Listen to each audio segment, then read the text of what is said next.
Good morning, everyone. I pray you all are well, and I pray that everyone is doing great and this is finding you in good health. We're going to open up in prayer. Heavenly Father, we thank you for this day, God. We worship you, we praise you, and we glorify your name, Father. You are the King of kings and Lord of lords. You are Alpha and Omega, God. You are the omniscient one. Oh God, we come before you today confessing of our sins, Lord. We ask you for your forgiveness, God. We pray, God, that you would create a clean heart in us, God, and renew a right spirit within us, God. We pray that you would wash us with hyssop, God, to make us clean as snow, God.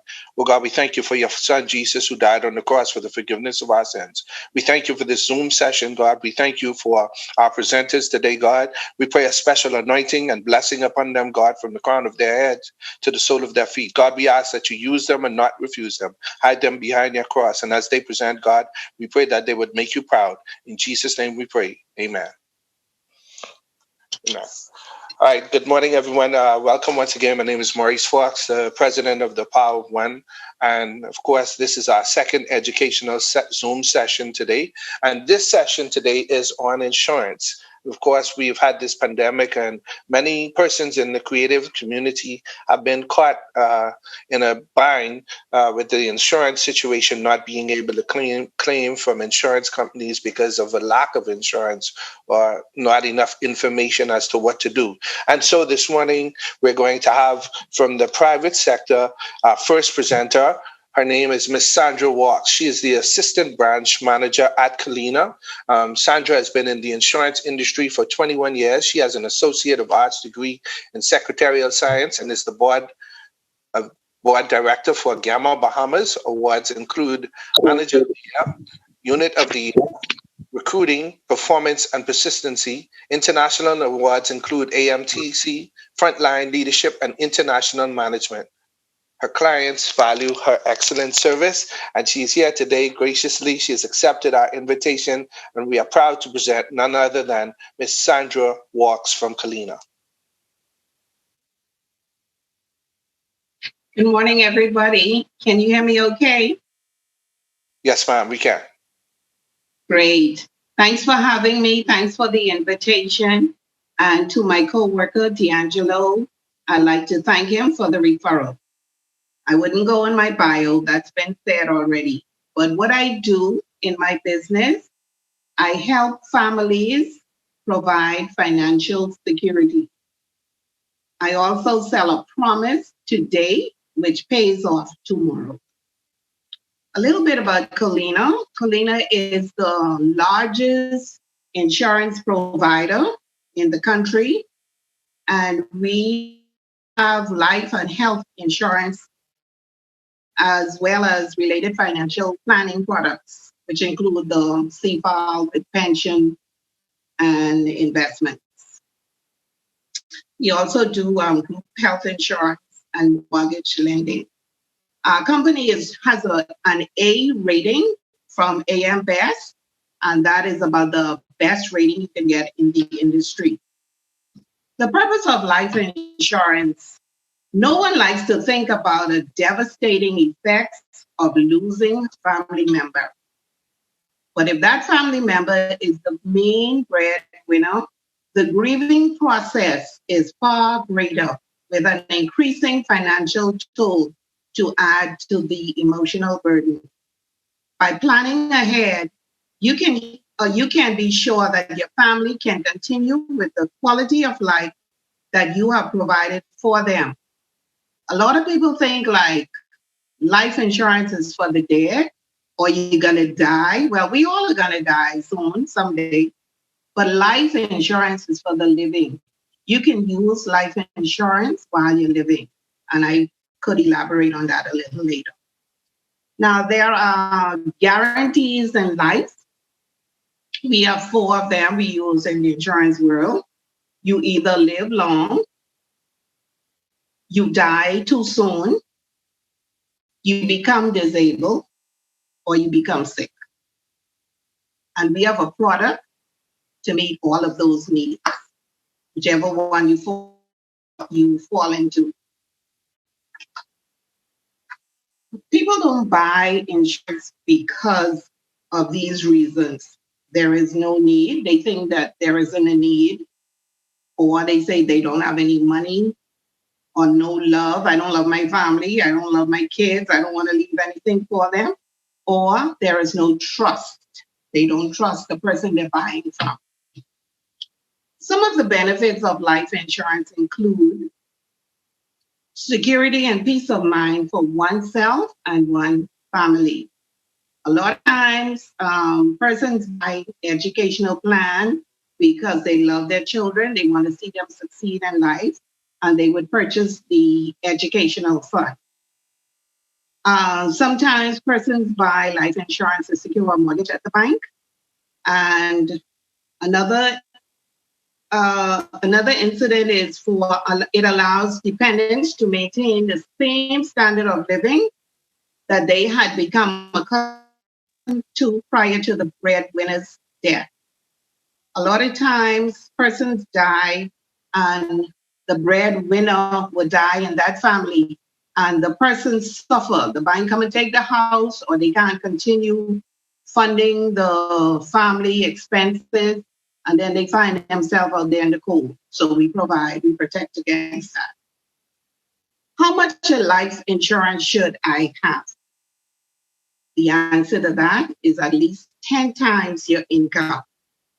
So calculate what you make today and add that, or calculate that by 10 times. That's the amount of insurance you would need. You may not be able to purchase all of that all at once, but in the history of life insurance, persons buy life insurance at least 7 times in their lifetime.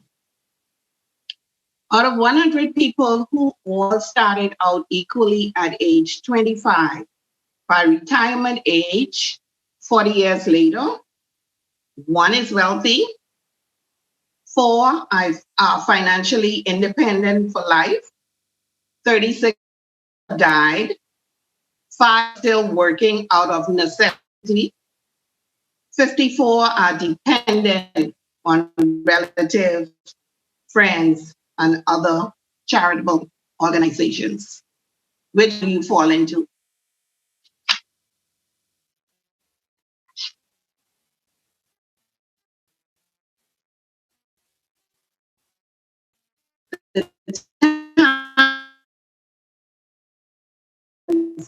Is now when I think as possible. And with this COVID, we're seeing more and secure that life insurance. And you would want to buy life insurance while you're young and healthy, because trust me, life changes, and we all can attest to that. Okay, a little bit about group insurance. Finding an affordable, comprehensive employee benefits program can be a challenge. The right health plan can help you provide a level of quality care that will minimize the impact of illness on you and your family. Benefits of group insurance: you have access to worldwide health care, contributes to health and productivity, an additional employee benefit. It allows individuals to cover the costs of major illnesses. What makes your group attractive? The strength of the insurer, portability. And when I say portability, it means that if you were to leave this particular group, you can convert to an individual plan without having to prove insurability. Comprehensive medical benefits, attractive wellness programs, providers, and facilities associated with the plan. We have a vast network of local doctors who you can go to in the event you have to use your card.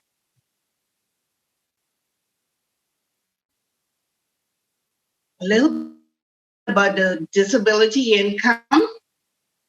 If you become disabled and can't work, a Circles of Protection disability plan helps to replace your lost income and can mean the difference between maintaining the financial independence of your family or having to depend on others to contribute. You can get cash while living today and not tomorrow. We have a living benefit on all of our life insurance plans. That means that if you were to contract a terminal illness, God forbid, like cancer, we would pay out a portion of that face amount while you're living. So you can benefit from that while you're living. We also associated with a worldwide network. So if you're using your card, you're traveling, we have a 1-800 number on the back of your card. You can access that, call that number, and they will direct you where to go. Okay?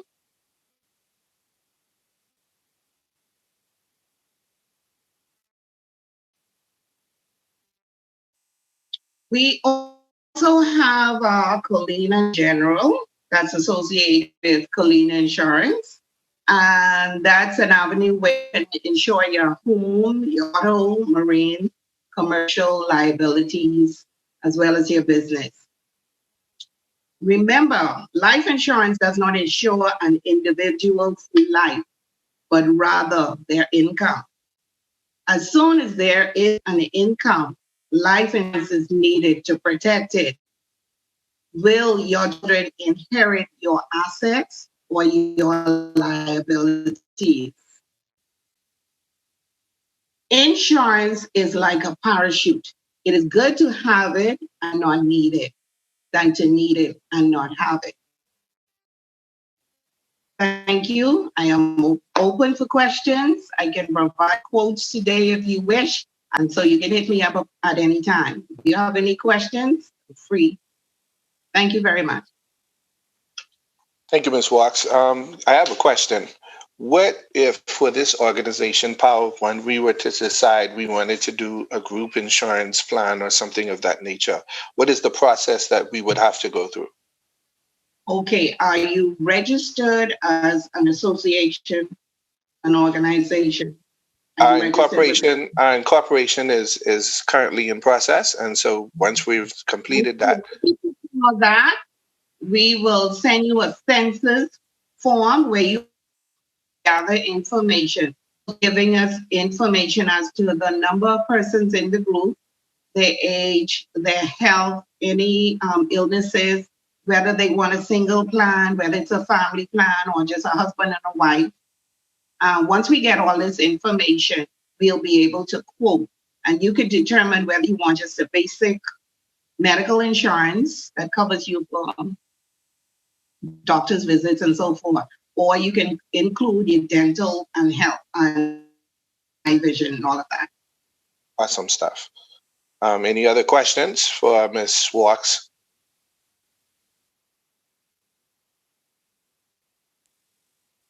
Morning, everybody. Good morning. Hi, Ms. Walks. How are you, DJ Rev? Hi, Rev. How are you? I'm well and I'm well. Got a good question for you. Yes, sir. Two-part question. I know that during this pandemic, that the insurance, some folks would have lapse or whatever the case is. What is the insurance company doing in regards to that? Because I know they said a bit of like 60 to 90 days dealing with that issue when we could discuss insurance again because of lack of income for individuals. And so that answer that part first, then I'll ask the next part. Okay.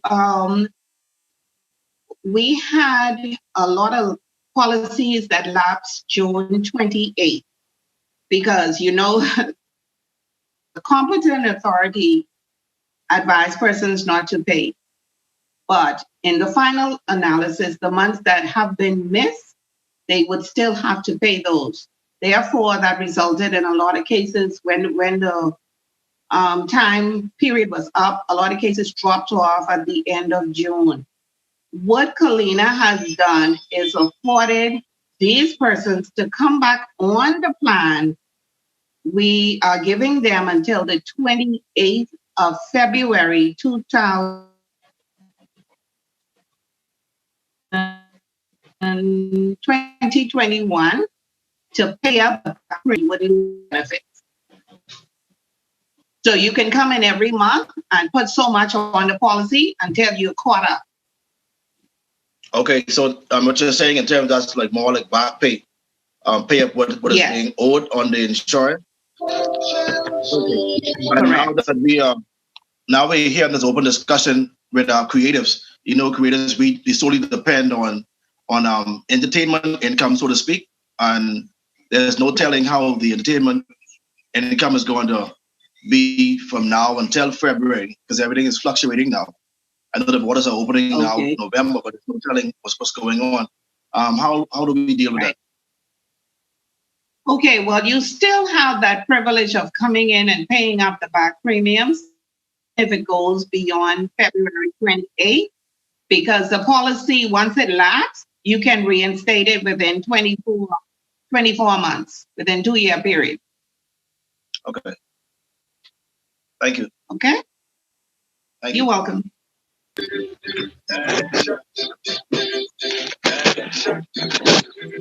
morning. Good afternoon. I have a question. This is Nathaniel Road calling. My question is, how do you go about insuring, say contract doing construction? Okay, you can call me. I will leave my number in the chat. We have to find out more information.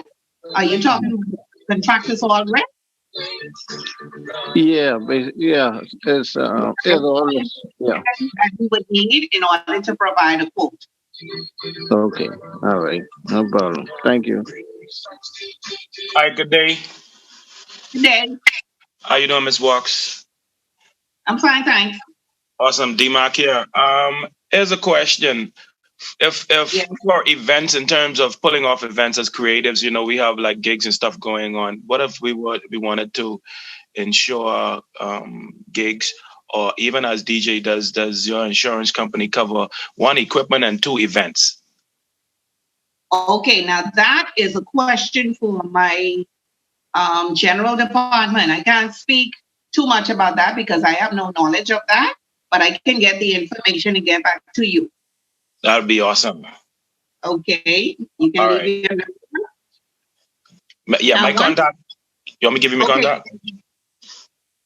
525-9315. 9315? Yes. Okay, I'll find that out for you today. I appreciate that. Thank you so much. One thing I would like to add is that when you're applying for life insurance or medical insurance, please be as truthful as possible, because there are times when persons may hide an illness, and in the event they die and then they send for the doctor records, we find out that they knew that they had this condition before they took up the insurance. Therefore, that will result in denial of the claim. So you're putting your family at risk if you're being truthful with your information.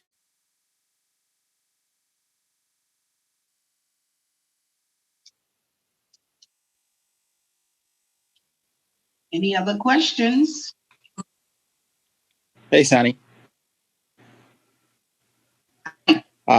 Question. What is the smallest package I guess someone can get on life insurance? The amount of insurance we sell is $25,000. And because you may have a condition now, maybe high blood pressure, sugar, or something to that effect, that does not stop you from getting insurance. Sometimes you might get a reading depending on the level of your condition.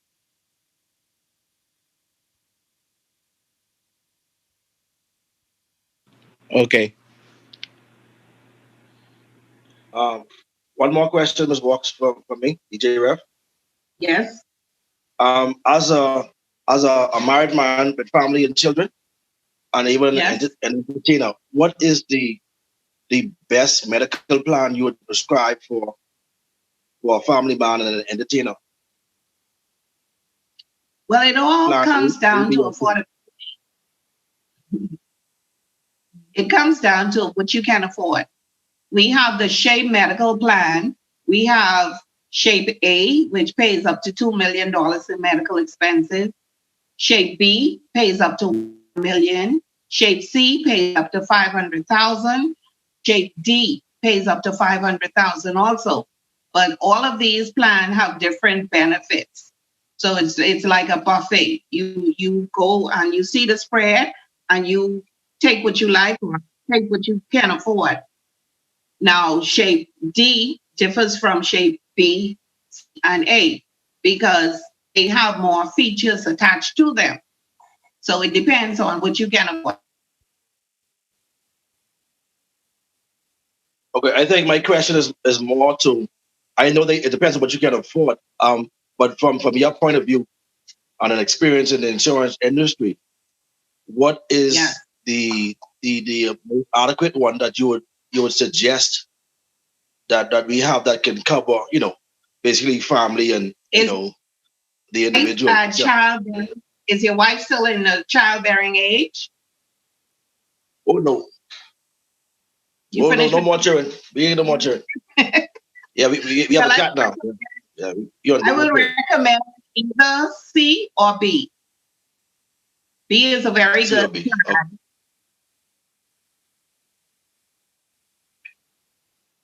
Okay. Thank you so much. Okay, but it's best that you be a part of a group. If you can get this group together and everybody pool their resources, it'll be cheaper and better for you. For Ms. Walks, before we go into our second speaker. But don't get caught with your pants down. We have had, as you all know, we have had DJs, entertainers who would have retired and don't have anything to rely on. If you can't make it of what you're making today, your income today, how is it you're going to make it on a portion what NIB will be paying? So today is the day that you sit and you decide what you want to do. You provide for the future. Make sure you have that retirement in place. Make sure your health insurance is in place. Make sure your family is covered. Okay, and I am here to help you. You don't have to buy from me if you don't wish. Once you get insurance, that is the most important thing. That's some stuff. Thank you once again, Ms. Walks. Thank you. Power of One organization, we would like to thank you for taking your time out of your busy schedule, especially on a Saturday, a lockdown Saturday. We thank you so much. We appreciate the information that you've given us, and I'm sure that we can take it with us and use this for the rest of our lives. Thank you so much, and we pray God's blessing. Is it possible to get everybody's number or name? I can. Can I have a listing of your group? I can give the information to you from time to time. Okay, I'll ask everyone to post in the chat, and then you can collect it from there. Is that fine? Great. Thank you so much. Thank you so much, Ms. Walks. All right, everyone.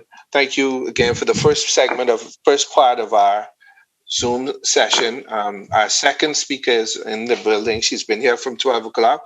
Her name is Ms. Pandora Butler. She's a former journalist, public relations practitioner, and author, has worked for close to 29 years at the National Insurance Board, or NIB. She has served as public relations officer, public relations manager, senior manager for training, and now as chief manager in the office of the director. Understanding the act and regulations in particular, and the tenets of Social Security in general, has been her career-long passion. She has participated in countless workshops, seminars, and conferences hosted or sponsored here in the Bahamas, in North America, and around the Caribbean by the International Social Security Association, CARICOM, the Inter-American Development Bank, and NIB. She has been the primary public spokesperson and interpreter for every change to the National Insurance Act and regulations over the last 2 decades. She is conversant in both the letter and the spirit of Social Security law, and has become, without a doubt, a national insurance/Social Security author in the Bahamas. Ladies and gentlemen, I present to you from NIB, Ms. Pandora Butler. Thank you. Good afternoon, all. Thank you so very much for having me. I have never addressed the community of the creatives. And so I think this was on my bucket list, and I see some of the names I have known and enjoyed so much over the years. So I am very, very, very pleased to be here with you. I want to share my screen. Let's see if it works. Okay, host, you have to enable me to share my screen. Sure. Bing, you could enable that, please.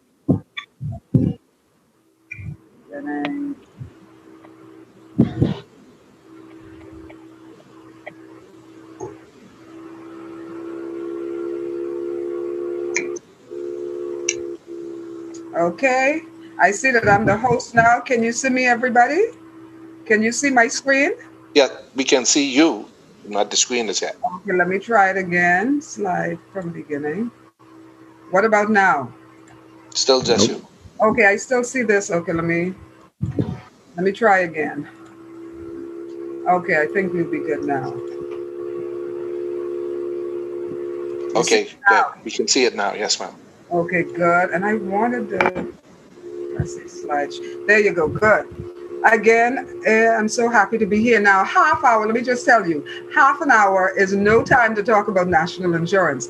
And so I'll just lay the groundwork for what will become your questions. And so we'll learn, understand through your questioning. So let me just very quickly framework. Insurance for creatives in times like this, you've titled this session. Let me just say national insurance is not just a good idea, and it is an excellent idea. National insurance is the law. It's the law, and it's the law for everybody. So let me make two declarations before I go any further. And it is something that's linked to what folks said. She talked about if you can't live on something, but she basically said, don't expect to be able to live off what national insurance will give you. And that's not something that Colina said or commercial insurers say, and they think they're saying this, and people are like, oh, she didn't just say that. But no, national insurance has always said that. National insurance was never, ever, ever intended to be the source of your after retirement income. It was never intended to be. It was always only intended to be supplemental to your other sources of income. And what are those other sources of income?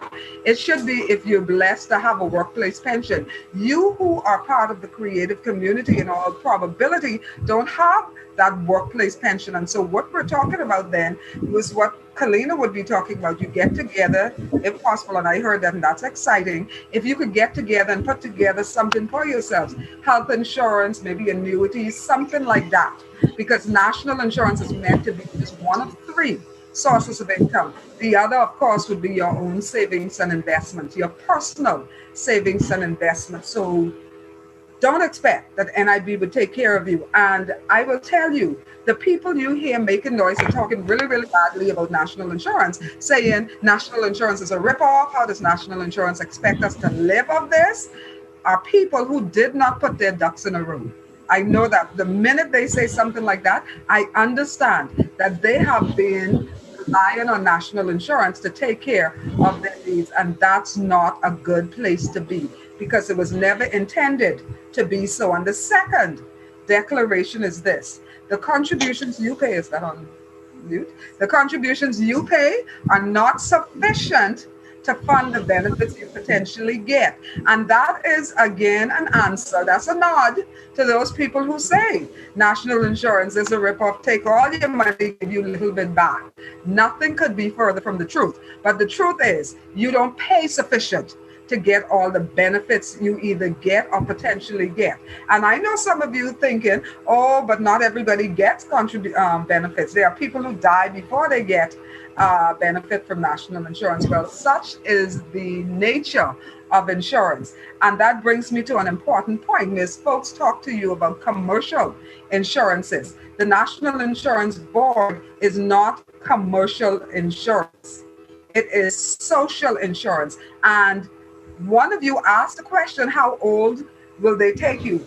what are some of the risks? Is there anything that's off the table for commercial insurance? And as folks had to say, yes, we won't take on anybody who's 70. And then we will charge more. She didn't come out and say this, but I'm sure she meant it unless I missed her saying it. But it is an absolute fact. For commercial insurances, your lifestyle will determine what your premium will be. And so, DJ Godson, you said you don't drink. So you'll probably pay less than somebody, and I don't want to pick on anybody, somebody, the DJ who does drink. Or there are people, lifestyle, people who are younger than 25, for example, they pay more. People who drive fast sports car pay more. People who have alternative lifestyle pay more. And so this is commercial insurance. Thankfully, though, social insurance is not like that. Social insurance takes all comers. Everybody pays equally into the fund so that they can equally receive out of the fund. We won't ask you what your mother or your father died from to determine how much we're going to charge you. We don't ask you if you skydive on the weekends to determine how much we're going to pay you. And so, how much we're going to charge you. And so social insurance is for everybody. It levels the playing field. But again, social insurance only provides part of your income. That's all it was intended to do. And so our primary mission for every one of you listening is to provide Social Security coverage, partial income replacement, that is, for insured workers and their dependents. And this income is paid as benefit payments, and it's benefit payments to insured persons and their dependents, depending on which benefit we're talking about. And it's protection against specified contingencies. So just as Colina insures my house, and Ms. Folks, you do indeed insure my house, all of my eggs, when it comes to insurance, is in one basket. That's the Colina basket. And so just as Colina insures my house against floods and hurricanes and theft and all of those things, so too does national insurance insure you against specified risk. And those risks are named. And the reason I say specified is because they're named in the Act and regulations. And I'll tell you what those risks are in a second. But we, in the same way Colina insures me, or J.S. Johnson, it's the only other insurance I have, they insure my car. And they insure my car against collision, theft, fire, those kinds of things. It's the same way. National insurance, Social Security insures your ability to get up in the morning and go to work. That's as simply as I can put it. It ensures your ability to work. That's what Social Security does. Excuse me, Ms. Butler. We have some persons that are waiting to come in. Ming has made you the host, so is it possible for you to let those persons in, please? My daughter will do it. Yeah, tell her click on participants and she can let them in. Okay.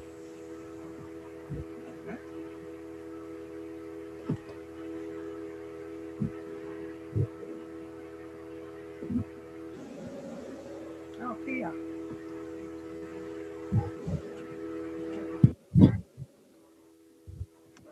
Are they in? Thank you. Yes, ma'am. Okay, my daughter is here. She'll stay with me. She will stay with me to ensure that we allow them in. So sorry about that. Thank you very much. So yes, I was saying, and this is very important for your persons who are your members of this creative community.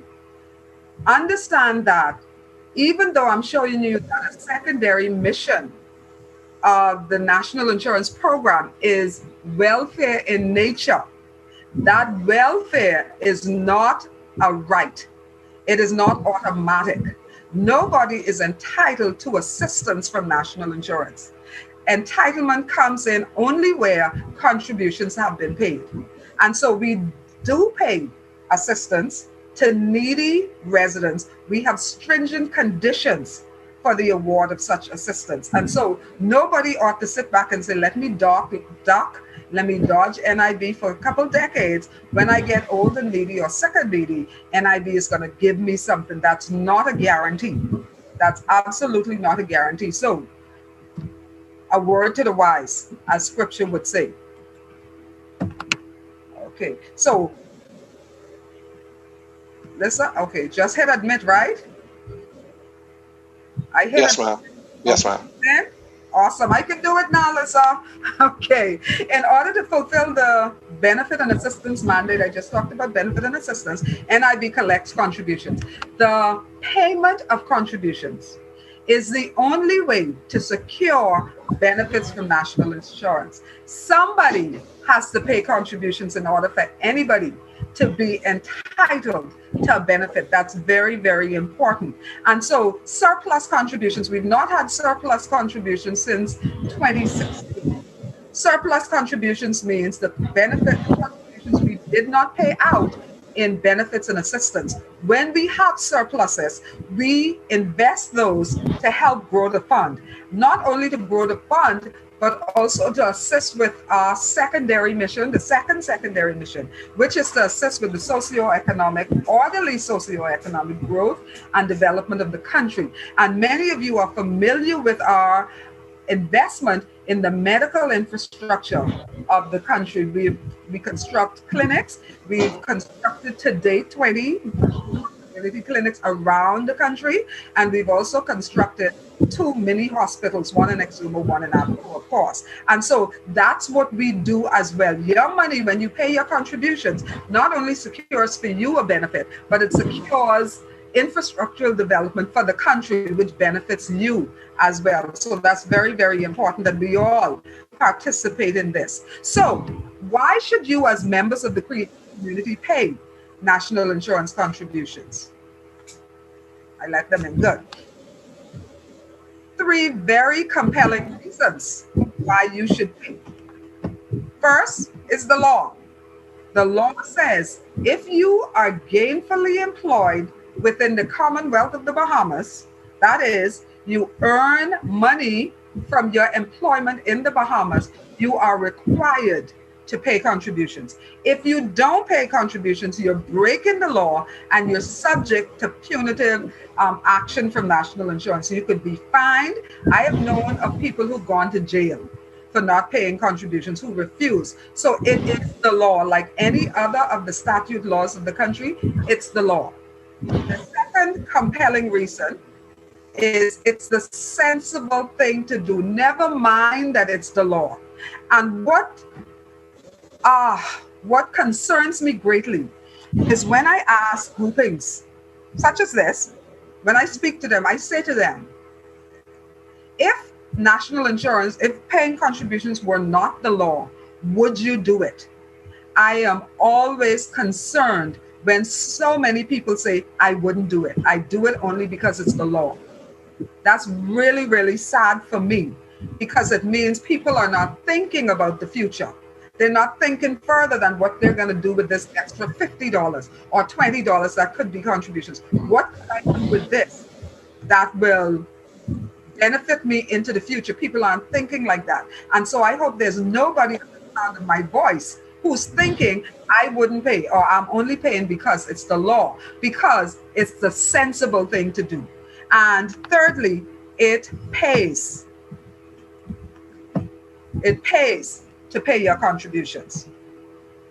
Pay your contributions, it's the law. I just said it's the law. Number one, it's the law. You are to pay contributions at the right rate, on the right ceiling, and on time. On time means at the end of each month in which wages are paid, or within 15 days thereafter, not 5 years later, not 10 years later, not, oh, NIB didn't tell me, NIB didn't run me down, I didn't know I was supposed to pay. You are required to pay. I said it already. You are required to pay at the end of every single month. There is no excuse not to do otherwise. People will say things to me like, I don't make enough. Listen, if you make $50, you pay on $50. And your paying on $50 is the same as someone paying on the ceiling. You're paying only a portion that everybody pays on whatever you make. So there's no excuse.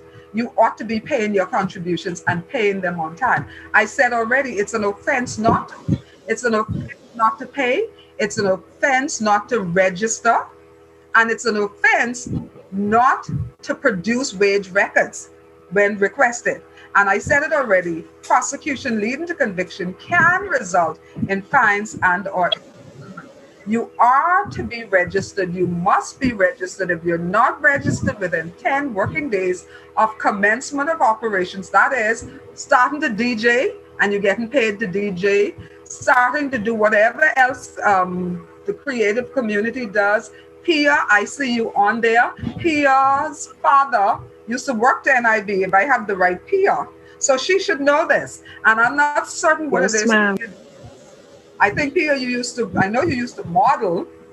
You are a beauty queen. I know those things. So whatever it is you do as part of the creative community, you're required to register that. And if you didn't within 10 days, every one of you, if you didn't within 10 days, you need to run, not walk, to your nearest National Insurance Service Center and register so that you could be within the law. So that's the law. So I have a question for you. What is the insurable ceiling on which contributions are paid? Is it 400 or 1733 per month? 400 per week / 1733 per month? Is it A, B, C, or D? Anybody? Feel free to just unmute and answer me because I'm going somewhere with this. Anybody? Ray Ewing, are you? I think it's B or A. Who's that thinking it's B? Nathaniel Rowe? D'Angelo, DJ Bakes Fun. D'Angelo thinks it's No, that's B. D'Angelo. D'Angelo thinks it's B? Yeah. Does anybody else disagree with D'Angelo? The answer is actually, well, if I had asked you this question on June 15th, June just passed, D'Angelo would have been right. It would have been $670 per week or $2903 per month. But as of July, that changed to $710 per week or $3,076 per month. Here's why I put this question here. It's very, very important. Contribution. Oh, I didn't know it changed. Yes, it changed. It changes every 2 years. We have what we call the biennial adjustments. Not only are the pensions and payment increase, and that's generally what you hear about. People will talk about when pensioners getting their increase. But not only does that happen, but the ceiling on which contributions are paid are adjusted every 2 years as well. And that's not adjusted. We didn't adjust from 670 to 710 so we could get more of your money or so we could get more money. No. We made that adjustment so our benefits would be more relevant to you who are higher wage earners. So consider this. If your salary was 670 or your earnings, your income, if you're self-employed, 670 for 2 years, you go up. Okay, this meeting now has unlimited minutes. Awesome. And you get an increase. And you get an increase to $900, for example. Your benefits, which are based on $670, now don't have as much relevance to you because you're now underinsured. And Ms. Folks could attest to what I'm saying. There is such a concept in insurance as underinsured. You are underinsured. Your ability to earn an income is pegged at $670 when in fact your take-home pay is far more. And so our biennial adjustments are intended to maintain relevance to your higher wage earners.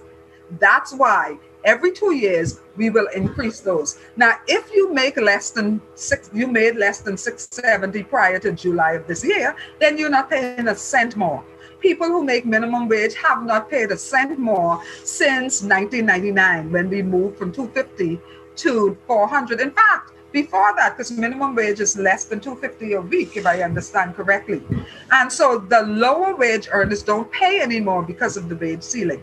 The wage ceiling is only for persons who make more than the current wage. And so that's what it is now, $710. Now, very important for you who you're not familiar, you're not paying, here's what contributions are. Contributions are a percentage of actual earnings, and there you go. They're a percentage of actual earnings up to the ceiling. And so if you make $1, you pay on $1. So anywhere from $1 to whatever the ceiling is. And you will notice in October 74 when we started, it was 110, and it stayed at 110 for 10 years. We went to 250, stayed there for 15 years, went to 400, stayed there for 11 years. You see the information, the facts there. And so today it is $710. Or if you're self-employed, you pay monthly, not weekly, and so it's $3,077. If in a month you only make $600, then you only pay a percentage of $600. Don't tell me I can't afford it. I can't afford $3,077. NIB is not asking you to pay on $3,077. We're asking you to pay honestly, truthfully, on what you earn. Ms. Folks said this as well. Don't try to evaluate what you make. She said something to that effect. She said, she talked about being honest. She was talking about being honest with pre-existing conditions. I'm now saying be honest with what you make, because the amount on which you pay, the extent to which you pay will determine what you will get as sickness benefit, maternity benefit for you women, what you will get at the end of the day as retirement benefit.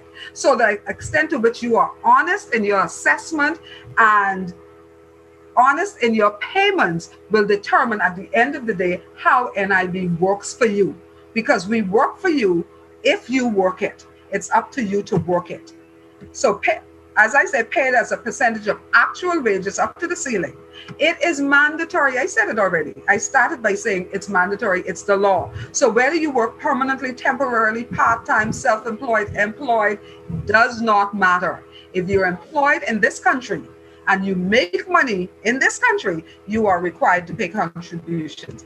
What are the contributions? If you're an employed person, that is, you have a boss, and you're not receiving retirement benefit, you pay 9.8% of your average insured income. If you're a self-employed person, and I think I'm not talking to anybody who's receiving retirement, I don't think. And so I'll just skip to self-employed persons. Most important, I think, you self-employed persons here. Self-employed persons pay 8.8% of their average insured income. And that's what you're required to do. And your average insured income, I said it already, is what you make. Now, if you're self-employed and you drive a jitney, if you're a self-employed jitney driver, how do you determine what your average insured income is? Is it everything you collect when you drive? No, it's not. There are some things that are accepted or exempted from your payment. So you have to put in diesel at the end of every day. You have to pay insurance. Those kinds of things come out of what you collect to determine what your average insured income is. And if you're not sure how to do that, National Insurance has a cadre of inspectors whose job is to help you determine what your average insured wages are. Here's the difference between a self-employed person and an employed person. An employed person who has a boss has no say in what his contributions are going to be. The employer pays 9.8%, takes out 3.9 from the employee, and he pays 5.9 and sends that to NIB. The self-employed persons have absolute control over when they pay, what they pay. But I always say, and I said it already, be honest in your assessment, because it will come back to bite you if you underinsure yourself.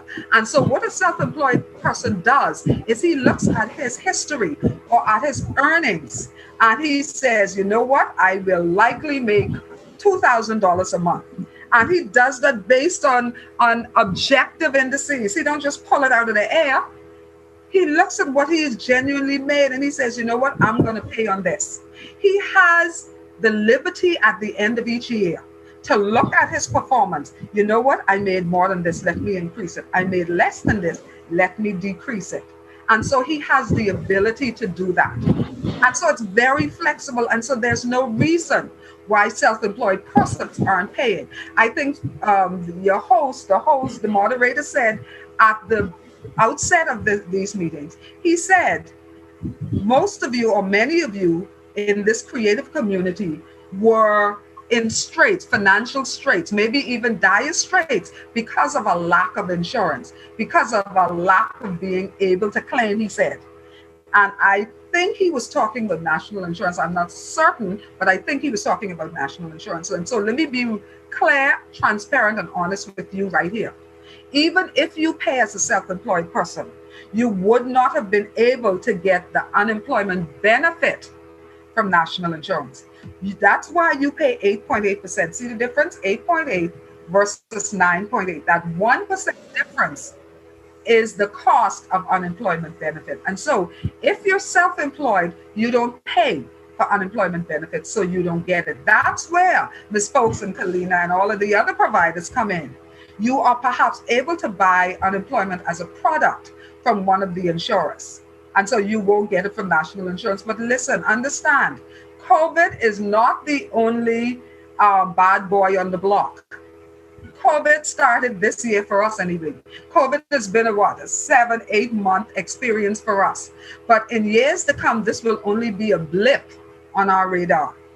There are many other things that are threats to your ability to earn an income. Many, many other things. You don't have a crystal ball. You don't know what tomorrow holds. And so there's injury, permanent injury. There's death of a breadwinner. There's so many things that could hamper your ability or absolutely stop you from earning an income.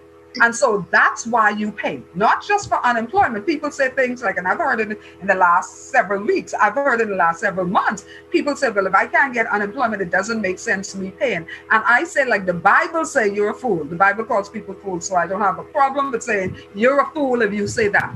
Because national insurance provides 9-10 other benefits, and you're entitled to those. And I say again, as I said earlier, the contributions you pay do not begin to cover the benefits you potentially get or you get. So unemployment benefit is but a blip on the radar. So don't even focus your thoughts on that. There's so many more important benefits that national insurance pays. And Mr. Host, Mr. Moderator, how am I doing for time? My time is up. My daughter said hello. No, you can go ahead. Go ahead, ma'am. Okay. We're very interested in this. I thank you because this is very important. As I say, I never had this opportunity. I want to make the most of it. I want when we leave here that you all are equipped. You have the tools you need to make intelligent, sensible decisions for your financial future. That's very important. I've enjoyed your music. I've enjoyed whatever you do creatively. I'd like to know that you are set for the future, that you're not going to need to hold benefit concerts and the like because you don't have insurance, or you don't have everything lined up. So I want you to hear this so that at the end of the day, you're straight. And so we covered specified contingencies, I said it earlier, or risks. And what are those risks that we cover? Sickness. And looking at this, look at this slide. Every benefit paid by national insurance, in fact, every assistance paid by national insurance spring out of these risks. And so sickness attracts sickness benefit and invalidity benefit. Death, you have survivors, you have funeral benefit. They come from death. Somebody has to die for those. Then there's childbirth. You don't generally call that a risk, do you? But it is. It's a risk, as we say, to your ability to get up and earn, to get up and go to work. If you're having a baby, if you're employed, nobody wants you to have a baby on the job.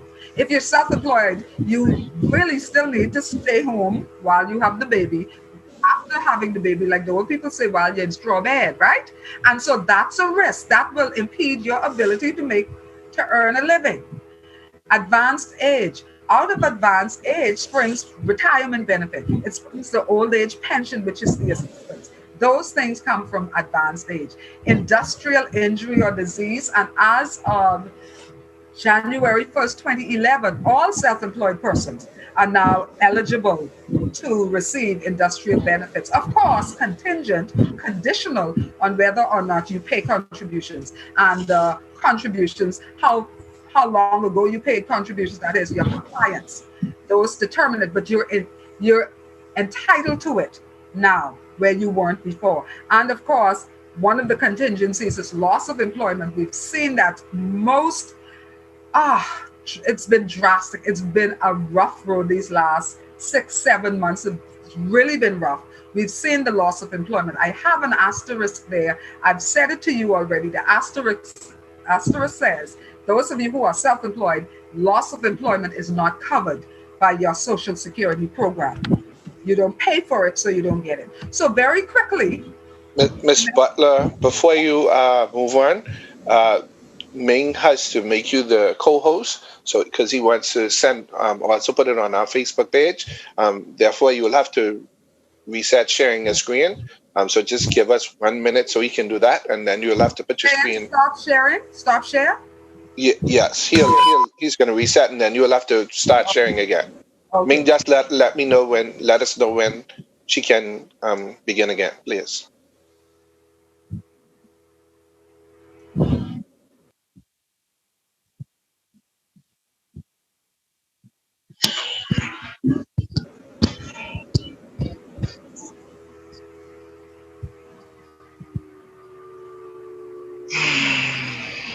You can continue.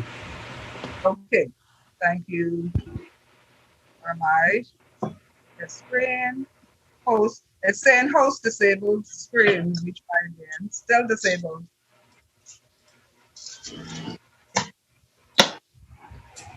Try again. Still disabled. Try now. Okay.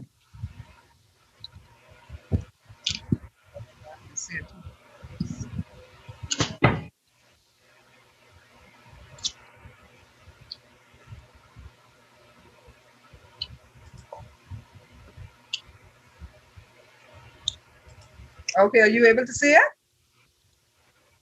Not as yet. Okay, do it again. Share screen.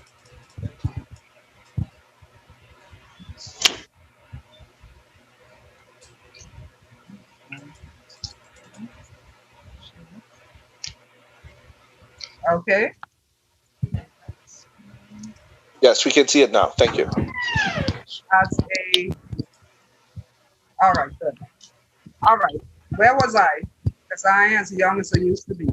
I was talking about The last thing you did was we spoke about injury, and yes, this was the last screen you did. Yes, ma'am. And yes, I said that you're not entitled if you're self-employed to unemployment. Right. But I said, now I said I gave you 3 reasons why you could pay contributions. 1, it was the law. 2, it was the sensible thing to do. And 3, it pays to pay. Here we go. I talked about just now. I talked earlier about the law. I talked about why it's sensible to do. Now I'm going to talk about why it pays to pay. And you can put that into sensible as well. Income replacement. And I said this, and sometimes people get a little offended that I say this, but I have found that it is absolutely true, and Ms. Folks could probably back me up on this. I have found, friends, that the person who is not, or the self-employed person who is not paying national insurance is not doing much else financially as far as secure in the future. If you're not paying a little bit that national insurance requires, you're certainly not paying Colina or Fidelity or anybody else for an annuity or a pension. So that means at the end of the day, it's going to leave you exactly where the moderator said you were left in the last 7 years. And so if you're not paying the little bit, and Ms. Folks said you're going to come to the end of your day and the national insurance benefit you're getting will be enough. Well, just imagine if that ain't enough for someone getting it, imagine if you're not paying to get it. So that's even you're in a worse position. And so it's the sensible thing to do. It pays to pay national insurance. I tell you for a fact, for years and years, for decades, I have not only been paying national insurance, but I've been paying for an annuity. I won't tell you who that company was. Colina, folks, it was before you. When I first started out, I started paying an annuity with this company. And of course, you know what happened with that company. It's that company. I got some money back, but it was not what I was promised. And folks talked about a promise that Colina makes, that every insurance company makes, that national insurance makes as social insurance. All right? I didn't get my promise. They didn't keep my promise. National insurance makes a promise to you, and has made a promise to you, and has made a promise to the country for the past 46 years. And we have every single month, in as far as the long-term promise is concerned, every single month, most recent figures are close to 40,000. I think we're over the 40,000 now. 40,000 former workers of this country, wherever they live in the world, because we have people who work here who now live in Australia, Italy, the UK, Pakistan, I have a pensioner who lives in Pakistan. They are around the world who every single month they get their income replacement, they get their retirement benefit or invalidity benefit or even survivor's benefit wherever they are. So for 46 years, we've been keeping that promise and we will continue to keep that promise. And as a former actuary said, you don't need to pay Social Security because as long as there is a Bahamas, as long as there's a government of the Bahamas, no matter which administration it is, there will be national insurance. So you don't have to fear that national insurance will go belly up.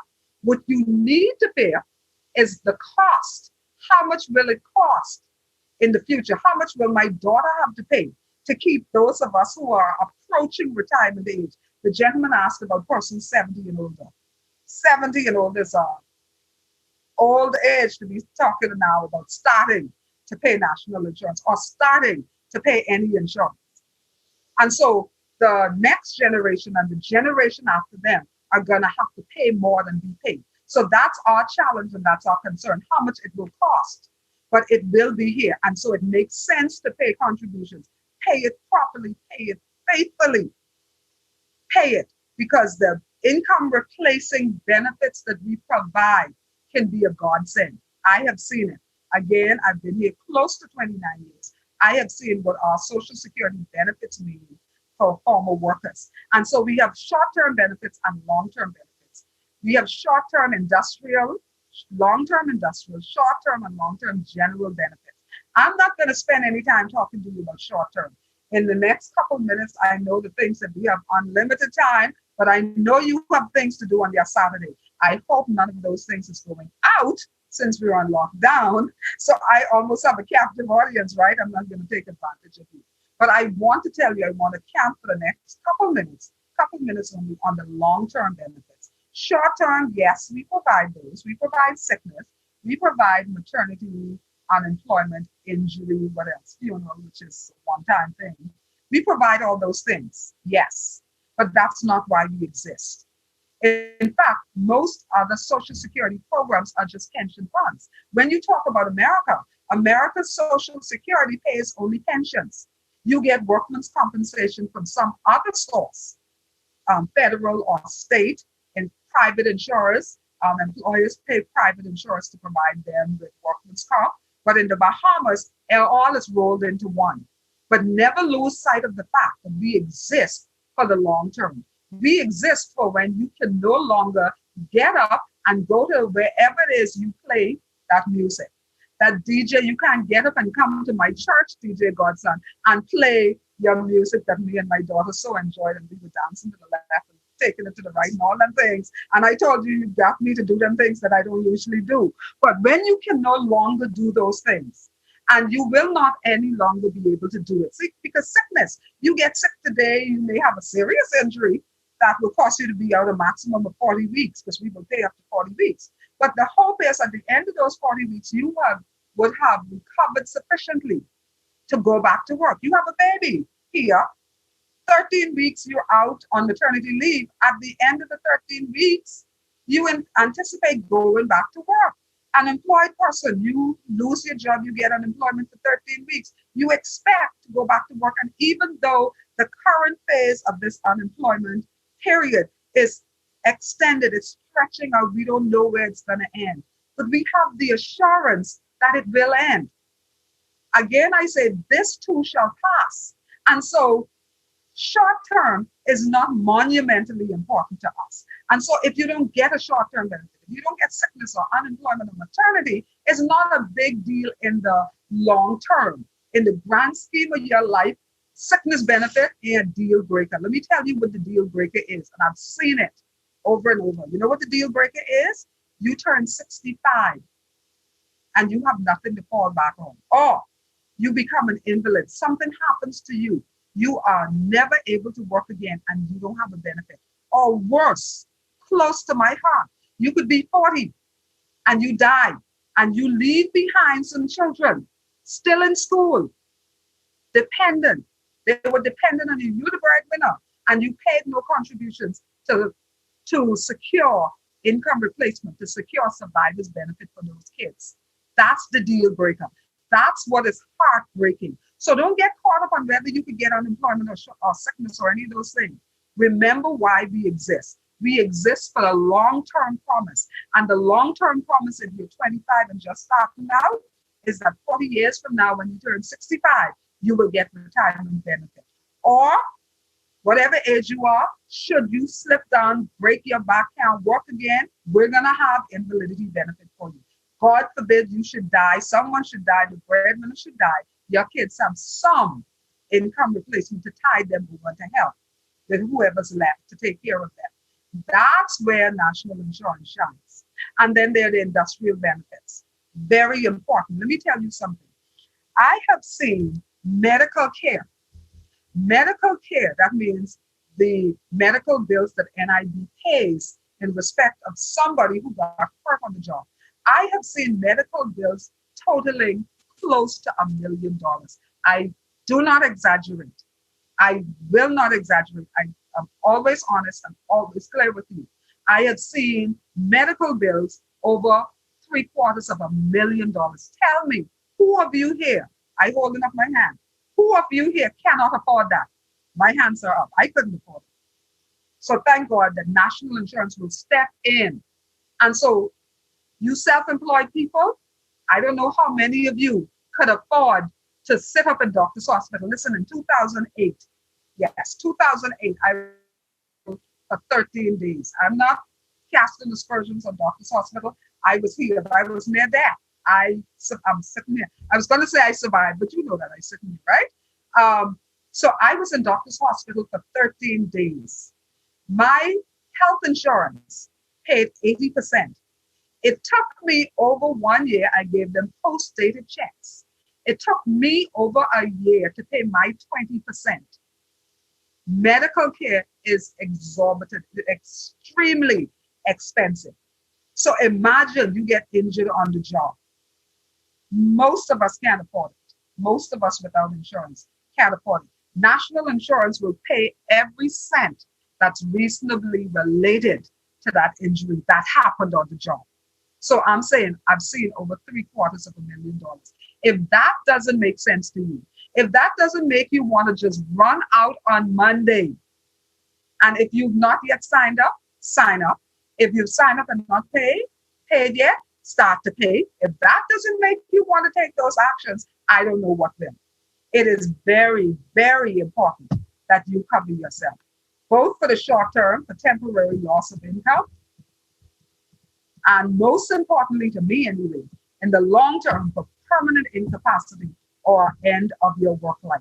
Survivors is not just about you, I said it, your surviving children or even a spouse. Invalidity, because you don't know what tomorrow holds, and retirement for your golden years. And so, if you put all your ducks in a row, if you pay national insurance, I promise you, national insurance will come through for you. I promise you. Why? Why can I promise you that? Because I've seen it for thousands upon thousands of people. Again, I say to you, not just in the Bahamas, around the world. And you think they don't want their or need their national insurance benefits? Listen, you miss one day, and we don't miss. You let the banks not post their payments. They are calling, they are emailing. They want to know where their benefits are. That's how important, that's how vital what we do is. And it's very, very important. So I say I'm going to stop there and invite any questions because I've talked about this already. And so I invite any questions, but I've said it. If you're not paying, start paying. If you're in arrears, come in. Make an installment agreement with us because we ain't trying to kill you. We don't exist to collect money from you. So it's not about collecting money from you because if you don't pay, we don't owe you anything. So that can be it. Our mandate, I said to you at the beginning, is to ensure every worker of this country has a benefit to fall back on when he needs it most. That's our mandate. And if you don't pay your contributions, we don't owe you any money. However, if you don't pay your contribution, you're not entitled to a benefit. So we've not been able to fulfill that mandate.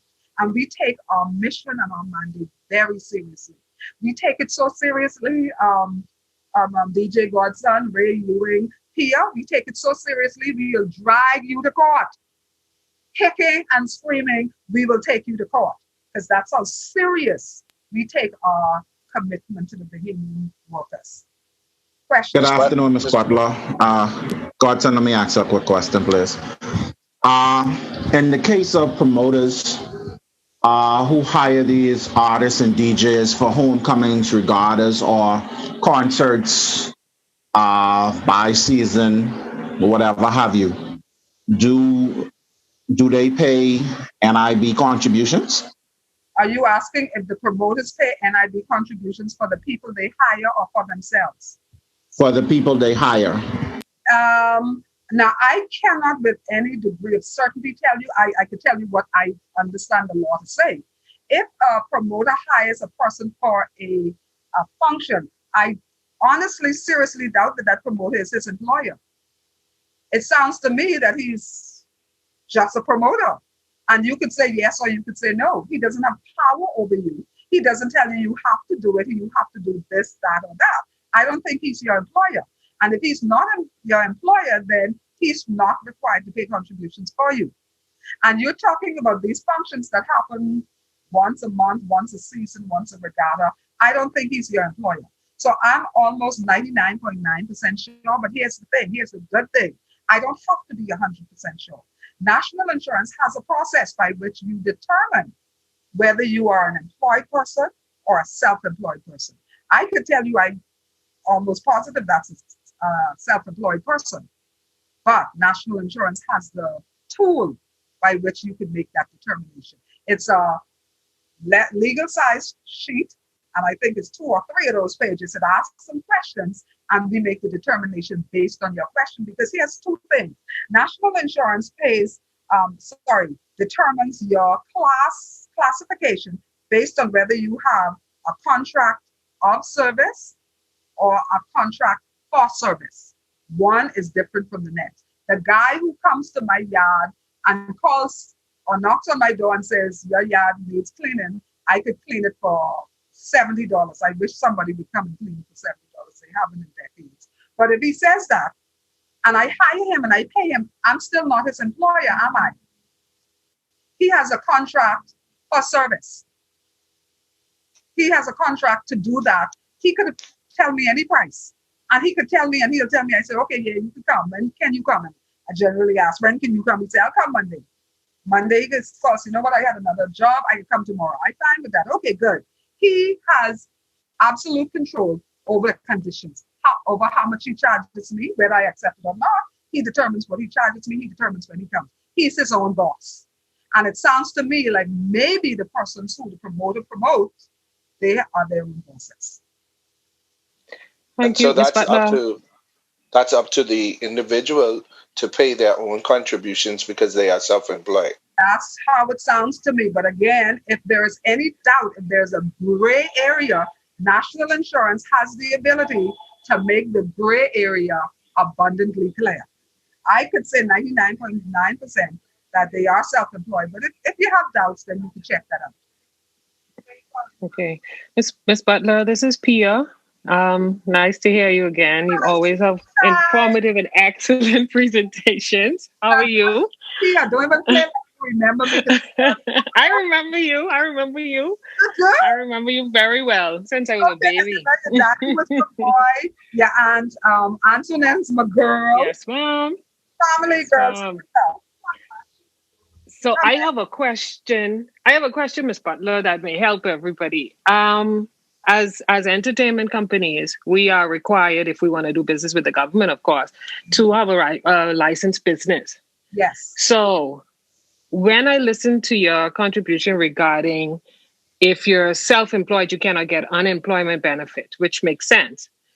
If we are employed by our companies, does that change the dynamic of being self-employed as opposed to being employed by our companies? Can you address that, please? Yes, absolutely. There is a legal mechanism whereby your company is registered and then you have a trading as. And so what it is you see those companies that are Pandora, Butler Limited or something limited. You are then treated, the principals and the people who own it are treated or can be treated as employees of the company.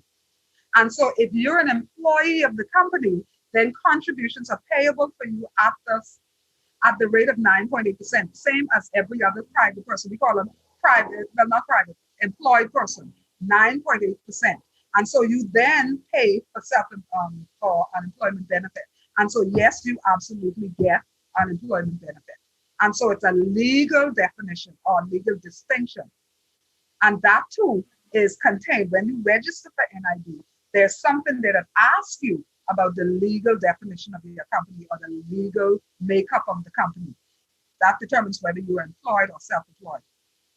And then, Priya, you said, let me go back to persons talked about not being able to, or at the outset, the moderator had mentioned some people weren't able to access any assistance or any benefit. I said at the outset that I wanted to be honest, you couldn't get unemployment benefit. And for the reasons I said already, and Pia, you just reiterated those as well. But persons like Pia, even if you were self-employed, you had a company and the company wasn't a limited company, you were still paying as a self-employed person. But once you had the license, right? Once you had a license, yes, you could put that into the system and you would have gotten the assistance starting from March. Exactly. Yes, that happened for a number of persons that I work with. And that is another point I was going to bring up. Once you are licensed, and that's why entertainers have to also understand the importance of being licensed, because it goes a little deeper than just being able to do business with the government. Yes. With CARICOM and Social Security, I just finished 3 days this week with the IOM conference from Jamaica, and they were talking about migrants. And then what they were talking about, and what struck me, is where they were talking about the informal sector. I think for far too long, too many of our people in the creative communities especially are content to be a part of the informal sector. That doesn't come with a whole lot of benefits. And so how do you formalize? You go to Inland Revenue and then you get your license. You now become a formal part of the workforce or the country's workforce. And so, yes, Pia, absolutely right. You need to go, you need to get your license. If there's a cost, it's not a whole lot. It's not that expensive. I know I worked at NID, but I trademarked my name, my daughter's name. We have a printing that we used to. I used to do printing. I still can do it. I don't charge because it's too much work. But I have a company and I have a name for it, copyrighted. And when I finish with NID, I can go back and start that up again and get my license again. You see? So it's very important to come out of the shadows, or come out of that informal sector and become a formal part of our society. Thank you for that question. Absolutely. Thank you, Ms. Butler. Anything else? There's a lot of quietness going on. I want you guys to be fully convinced. Yes, Ms. Butler. There's a question in the chat. I want to read for you.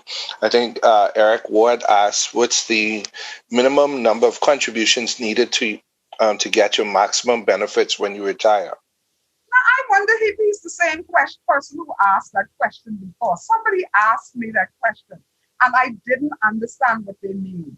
He says, what's the minimum number to get the maximum? Yes. What? Okay. Eric is on. Eric, do you want to clarify your question? It sounds like you want something for nothing. You want to pay the least you could pay to get the most you could get. That's not how we work. That's not how anything in life works. You want to know what's the maximum you need to pay to get the maximum. Because remember, this is how national insurance works. So this is how I could answer that question. National insurance works on the only way minimums work or come into play in national insurance is that's your minimum qualifying condition to get your foot in the door. So if you're talking about retirement, and I have to assume you're talking about a pension, you're not talking about sickness because everybody has the same contribution condition for that.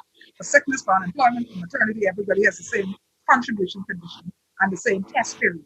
So if you're talking about a pension at the end of the day, say it's invalidity, say it's retirement, the minimum, not to get the maximum, the minimum to get your foot in the door for retirement is 500. That's 500 weeks. That's 10 years. The minimum for invalidity is 150 weeks, which is 3 years. That gets you, though, the minimum. It can't get you the maximum. The minimum gets you a minimum benefit. The more contribution you paid, the better your benefit is. So consider this. Today, if you paid, and let's talk about retirement, because retirement is the good one. Invalidity is not a good one for me because invalidity means somebody had to be injured, somebody had to be sick, somebody has to be incapacitated from work, and nobody wants that. Survivor similarly ain't a good one for me because somebody got to die. And it has to be someone very close to you because it's the breadwinner. Nobody wants that. So let's look at retirement. Retirement benefit, if you pay 500 contributions, which is the least you could pay to get a retirement benefit. If you pay 500, you're entitled to 30% of your average insured income. 30% could be anywhere from 200 and something dollars. Now, if you're 65, and that's something you didn't even get into, so just trust me. If you're 65 and you claim after paying only 10 years, you will get something like you ain't gonna get more than $400. You will not. However, there are people today who are getting in excess of $1,600 a month. So if you pay on the low side, the minimum you get $300. If you claim from 60, you get 200 and something. Whereas you have somebody on the other hand who gets over 1,600. Which do you prefer? So that question, I don't like the question because your question ought to be, what do I have to pay? What's the max I have to pay in order to get the max? I get that question a lot. All right, Miss Butler. Miss Butler, the reason I asked the question in that way was because I often hear people ask that question in that way, and I wanted to see how you would have been able to address it, because as you said, it's like you want to get something for nothing, or you want to get the minimum. You only want to do the minimum to get more than you're entitled to. Absolutely. So I hear that question quite often. So that's why I asked the question that way. Right. And thank you very much. And I just saw that question the other day. And that's how I answered it. You don't get the maximum by paying the minimum. That doesn't happen anywhere. There's no free lunch. In order to get more, you have to pay more. And that's understandable. You pay more to get more. Thanks for that. Okay, Ms. Butler, I have another question. Well, similar to what Mr. Ward is asking. I had the same question come up in a forum before as well, where the question was basically packaged in this way. If I worked for 10 years on a job, and of course, for those 10 years, the employer was making my contributions. After that, I got laid off and never was able to find another job. Would that 10 years of contributions qualify me for a pension or other benefits in the future? And that's where I think they were trying to figure out the minimum contributions that were required. So could you assist in explaining that? Okay, great question. But I've answered that already. 500, 10 years is 500. That will get your foot in the door, so to speak. That will get you a minimum benefit. That will get you 30% of your average insured income. Now, there are so many factors that will determine what that benefit would be. Because you say you worked for 10 years and then you lost your job and never went back to work. When did you stop work? Remember, I showed you that table with the insurable ceilings? If you stop, yes, the most you would pay contributions on is about $100 and something. And so 30% of $110 is little or nothing, right? So maybe you stop work when it was $250 or $300 or $400, etc. It depends on what you paid on. So 2 factors, and let me show you it. 2 factors determine your benefit. And so you can still see me, right? Yes, we can. Okay. Where's I'm trying. Okay, where are you? Here. Okay. So let's look at this. Everyone can see the calculator? Everyone can see the calculator? It's just a black box right now. Oh, really? I wonder why. Let me see if I can do this. Is it any clearer?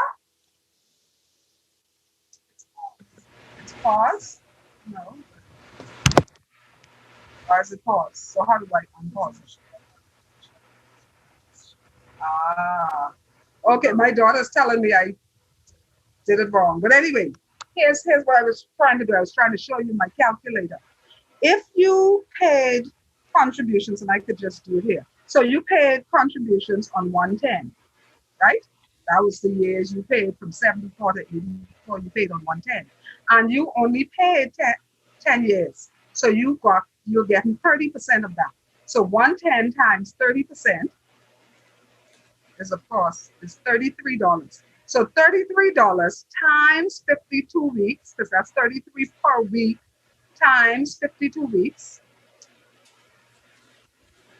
So 33 times 52 weeks, 17, 16 divided by 12, because a pension is paid monthly. That's only $143 a month. And national insurance will not pay anybody a pension of $143 a month. So we will bump that person up to $290 something, because we have a limit below which we will not go. And so what if that person paid 10, but they paid 10 where $600 was their average insured income? So $600 times the 30% is 180 times 52 weeks divided by 12. He has a better benefit. He has $780 a month. So it depends. So many factors determine what the benefit will be. You understand? Yes, thank you, Ms. Butler. But again, the more contributions you pay, the better your benefit. You know what else I heard? And here, this is what I thought you were going to say, because I've heard people at NIB telling customers this, or customers have told me that people at NIB have told them things like, okay, you were working for an employer, the employer paid 500 contributions, maybe even 1,000 contributions. You stop working, you become self-employed. I have heard of people telling me you have enough to get retirement benefits, so you ain't got to worry no more. And people think, okay, I don't need to pay as a self-employed person because I have enough to qualify for a benefit. Apart from the fact that that's against the law, that nobody should be telling you to break the law like that. But apart from that, your benefit at $780 or even $1,000 is not is not the same as a benefit of $100. You understand? Even if you put the law aside, you still should be paying, because the more you pay, the better your benefit at the end of the day. So at the end of the day, in your golden years, you could live more comfortably. You see? Hello. Uh-huh. Hello? Any other questions? Yes, Butler. Yes. Hi. The question I have, when you said the more you pay, is that in the amount of contributions or the amount of the contribution? Both. Absolutely both. Here's why. Two factors determine your benefit, and that's an excellent question, because it segues quite nicely into this. Two factors determine what your benefit will be. And when I say your benefit, what's your invalidity if you become an invalid, your retirement benefit when you retire, or even survivors, what's going to be paid to a spouse and children. It's determined by two things. And those two things is, one, the number of contributions you pay, and two, the amount on which you pay. So both of those, which you just asked, impact it. So the number of contributions, remember I said you pay 500, you get 30%. But if you pay 2,000 or more, you get 60%. 60 is better than 30. Now, 30 or 60% of what? And I just hinted at it, or I just actually said it in answer to Pia. If you paid on 110 and you stop, you pay no more, then you get a benefit based on 110. But if you continue to pay on the higher ceilings, today you could get a percentage of based on 650, 670, 710. You understand? So both of those work together to give you a better benefit.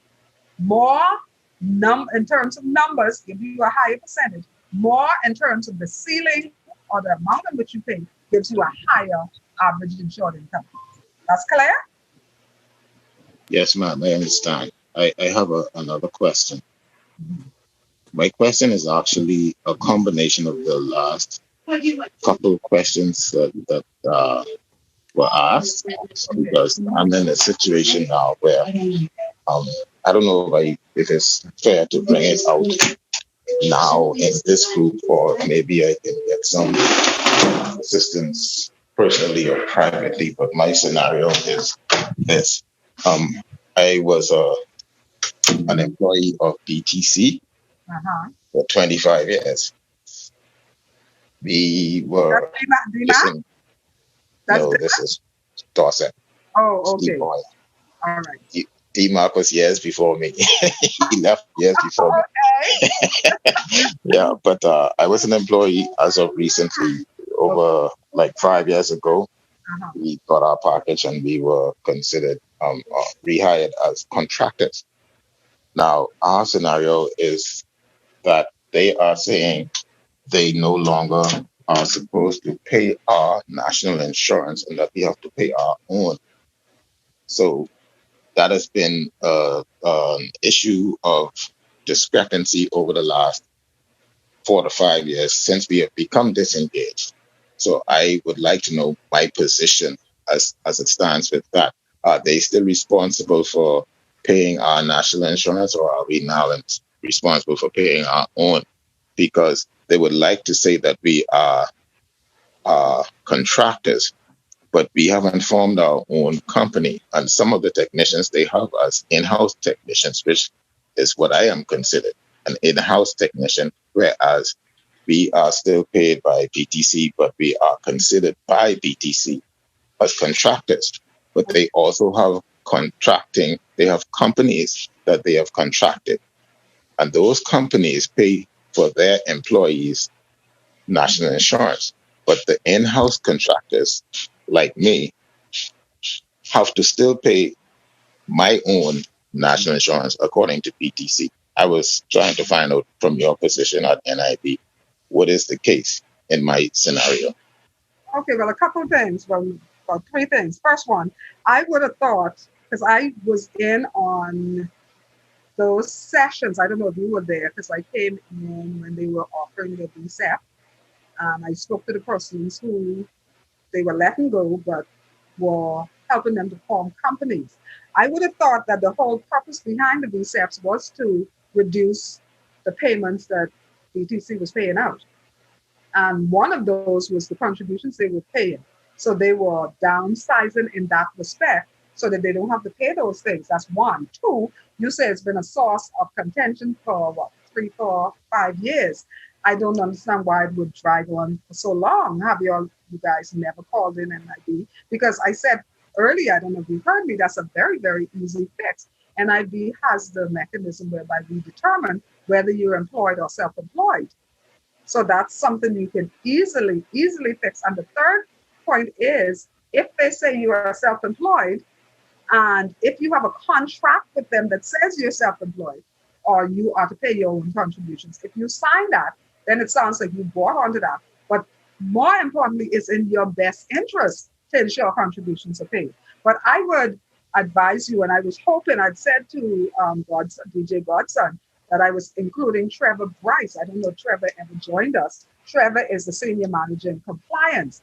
And I was wanting him to join so that he could help, set up a time to meet with you guys, because that's something you need to do. Not tomorrow, but today. You need to resolve that today. You need to resolve whether, in fact, you are employed or self-employed, because it's that important to your financial future. And so I would, if I were you, and I could speak to Trevor if he's not on, I could speak to Trevor about arranging to sit down with you guys to determine if you are. But it sounds to me like that was why BTC downsized in that way, so that they Can I add something? Uh-huh. All right, let me add this.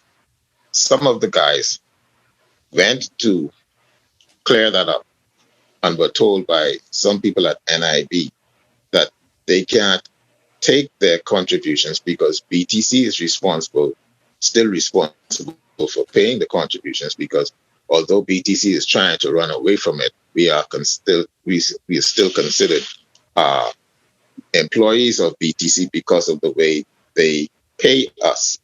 Okay. Well, let me just say that doesn't make sense to me for someone to say that some people, and then if that were in fact the case, the onus is not on NIB to pursue BTC, eh? So what was their point of telling you to go to BTC and tell BTC they owe you? Because if they're saying to you, no, but That's the problem. They saying one thing to us, and then they're saying another thing to BTC. Yeah, but So that's where all the confusion comes in. That's why I said you need to have a sit down with the people in charge, not with anybody at NIB. And people ask people at NIB and they'll say, oh, I spoke to this one or that one. Listen, everybody has a boss. The buck stops somewhere. And I'm saying that discussion has to be had at the highest level at NIB. Can't just be one inspector who pull it out of the air and that's what I think should happen. No. If NIB is saying, or if somebody at NIB says BTC is responsible, then it's NIB's job to make BTC pay it. I mean, that's a no-brainer. So you don't listen to those kinds of things. I would have a formal meeting with NIB to determine what it should be. Now, Monday, in the will of the Lord, I'm going to give you my number, 502-1737. I have a very good relationship, or I used to have a very good relationship with BTC, with the folk in that area. So Excuse me, you said 502-1027? 502-1737. 1737. Yes, Thank you. to have a meeting with the folk at the telco, or just have a call. See the name. You have a contract, you say? You have a written contract with them? Yes, yes, ma'am. We all do. What NIB needs to do. And the person said, looked at your contract and came up with that? They had a copy of your contract? Not mine personally, but other technicians who have the same contract, because all of our contracts are standard contracts. That needs to be resolved. That ought not run on for years. That ought not lie for years. That doesn't make sense. So that's NIB's responsibility. We need to say definitively who should be paying contributions. So yes, on Monday in the will of the Lord, call me. Call me early, please. I have a question. We could deal with that. Yes. Thank you. You're welcome. Good day. Good day. Good morning. Good morning, Ms. Butler. My name is Lyndon. Lyndon, it's still morning by you? Not really, you know. Good afternoon. You're one of them people who want more of 2028. It's too late for that now.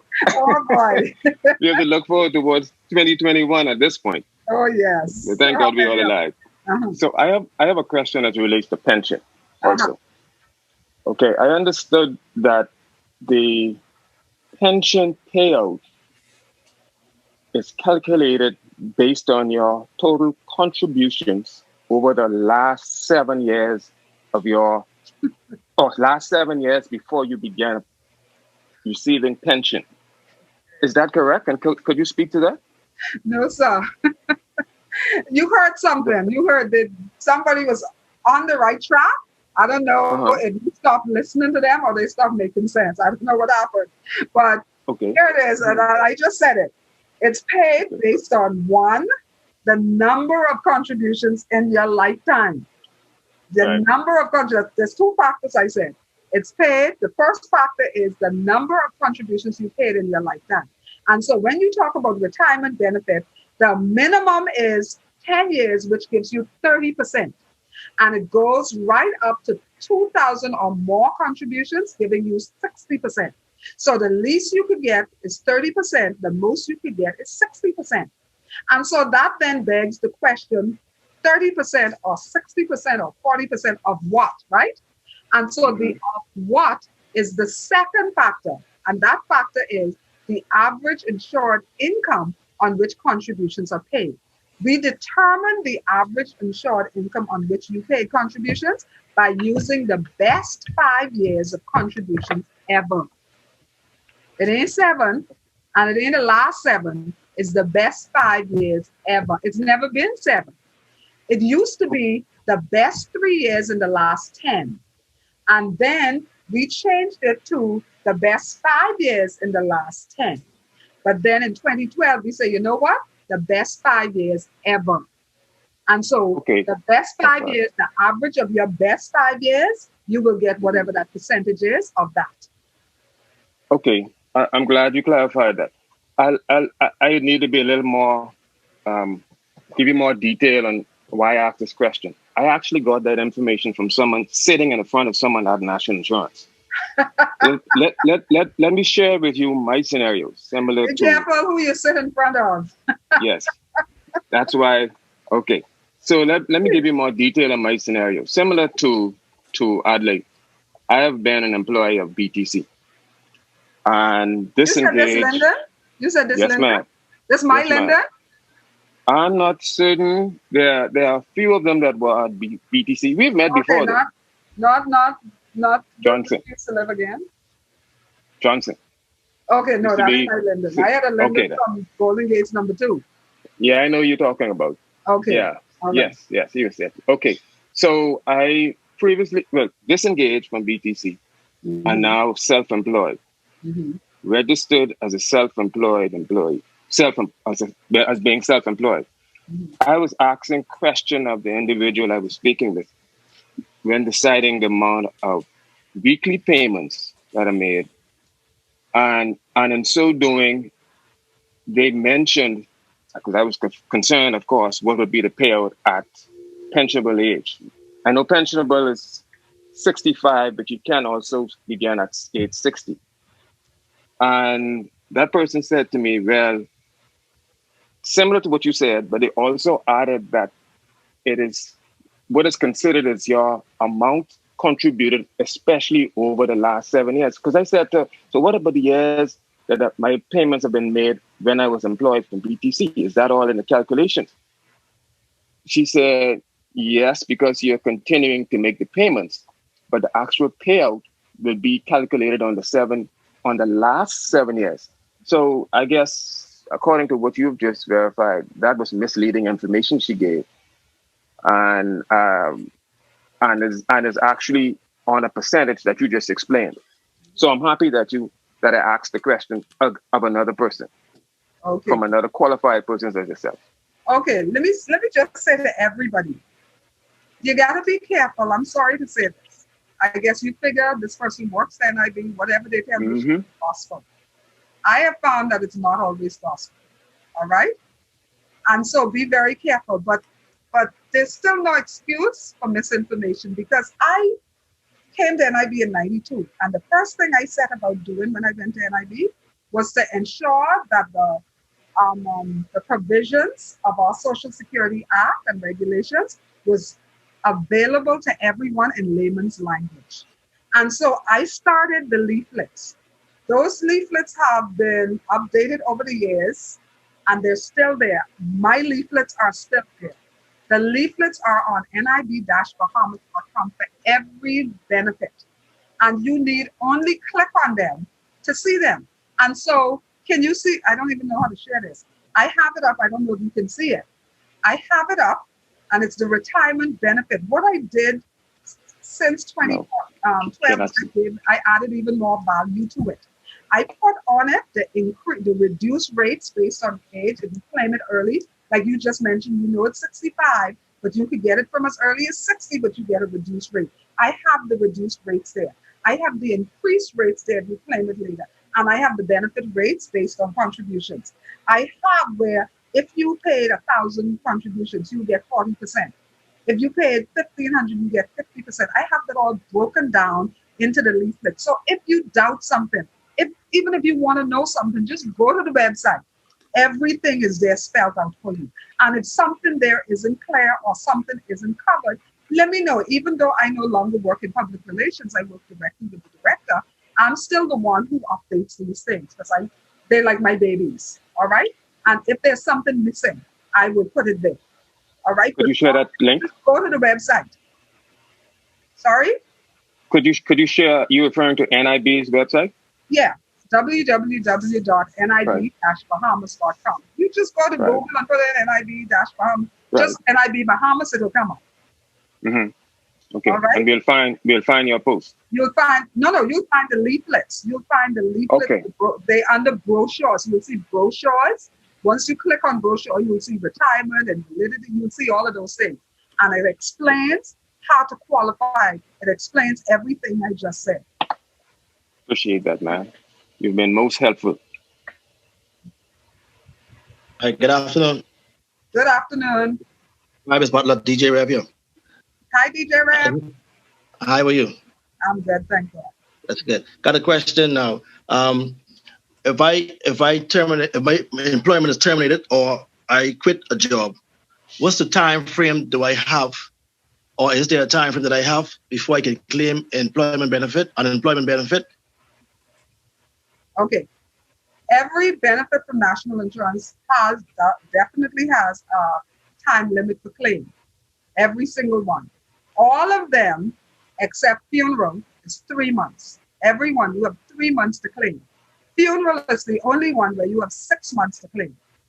And you may ask 3 months from when, 6 months from when. It's from when it becomes payable. So if you lose your job today, you have 3 months from tomorrow, because tomorrow is your first day of continuous unemployment. That's how the Act says it. The first day of continuous unemployment. And that begins tomorrow. So you have 3 months from tomorrow to claim. Retirement is one. Our practice is, and it's based on law, there's no time frame for claiming retirement, because retirement is up to you. You don't have to claim retirement when you turn 65.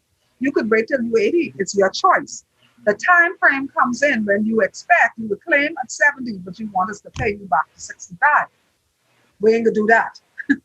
So you have 3 months from when you claim.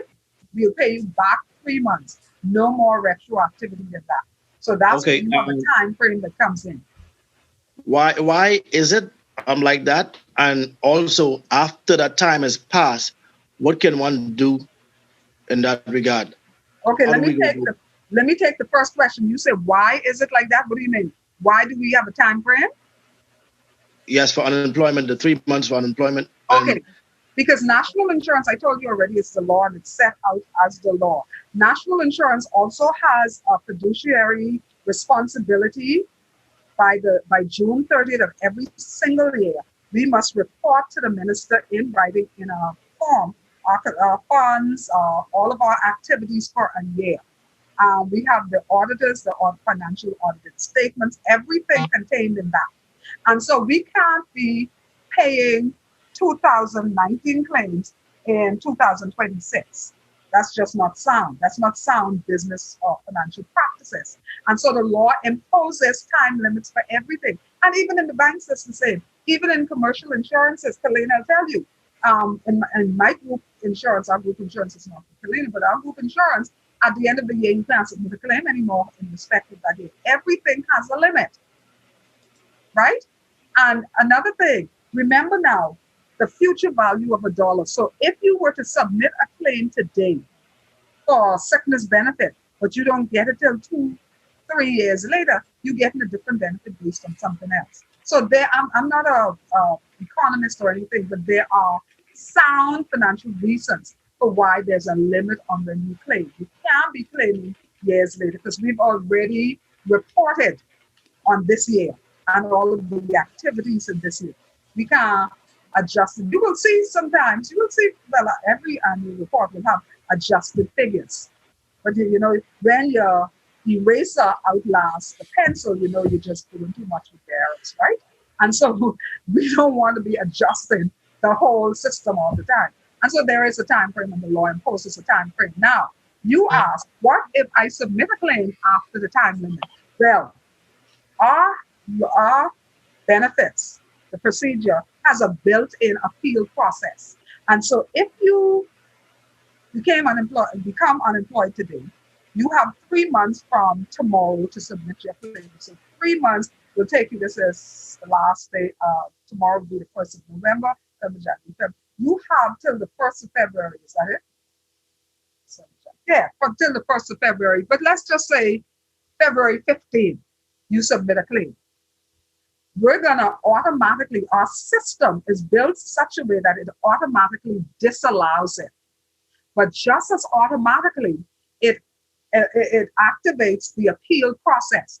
What is the appeal process? If any of you has ever submitted a claim late, you will know that the people in customer service will tell you, you need to give us what they call a late letter. A late letter is simply your explanation as to why the claim is late.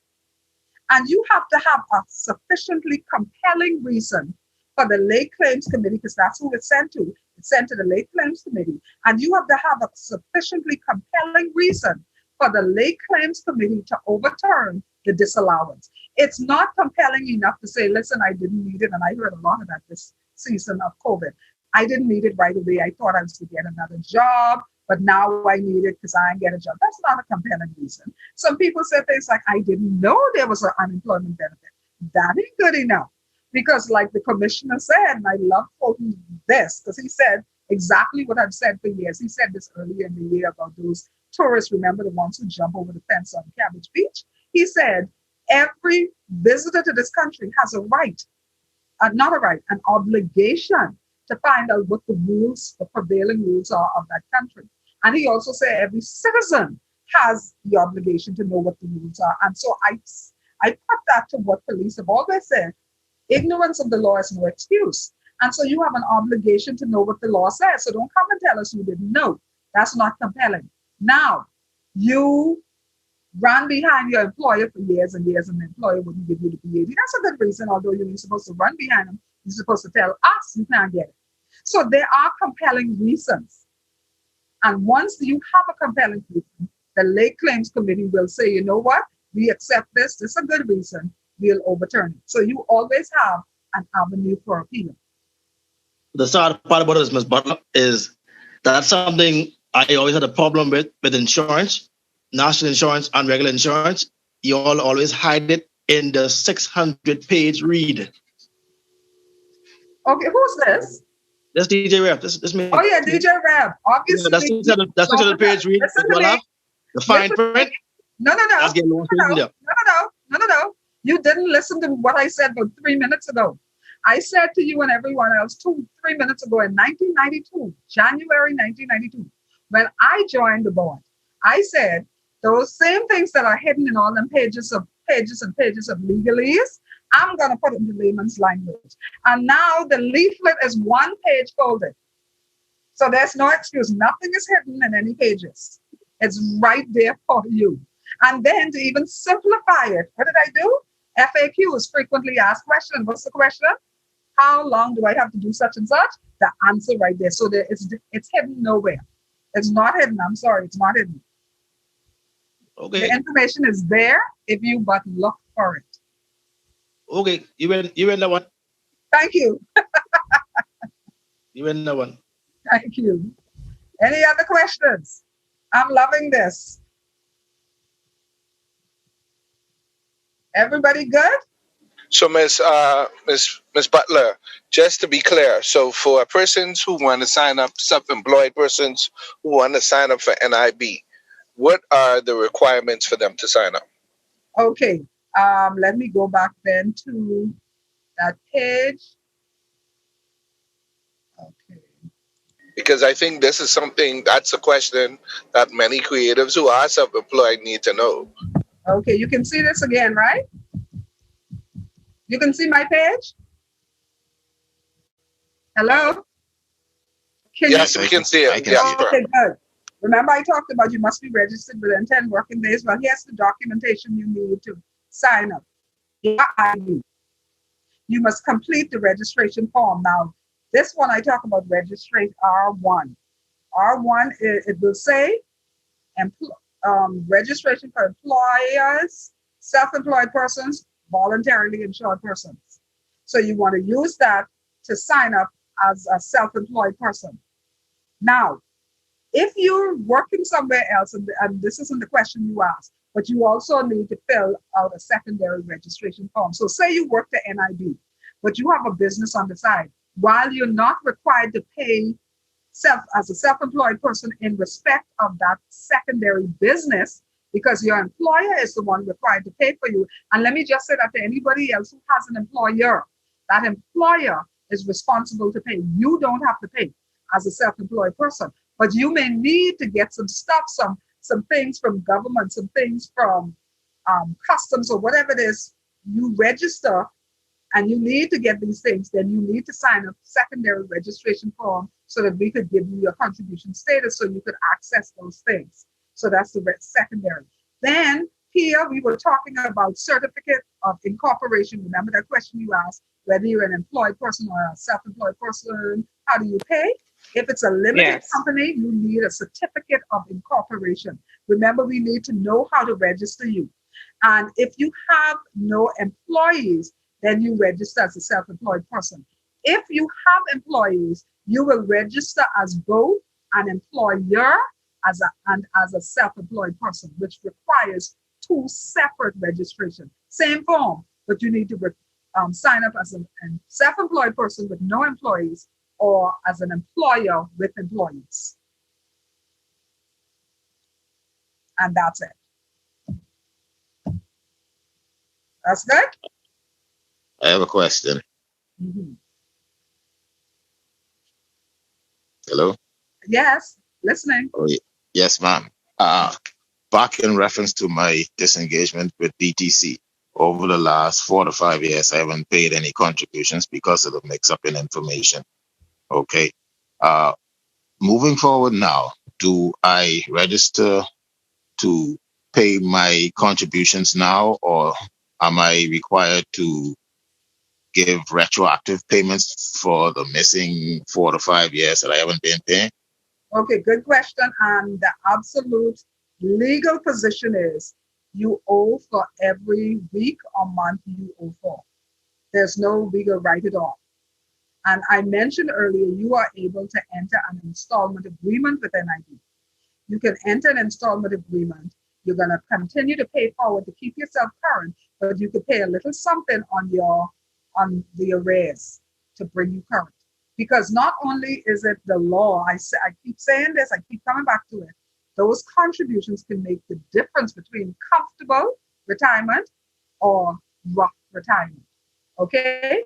Now, here's what I would advise anybody. If you're in that quandary where you're not sure if you're employed or self-employed, I would go ahead and register as a self-employed person because NIB has the authority by law, our law, to refund you those contributions if they paid in error.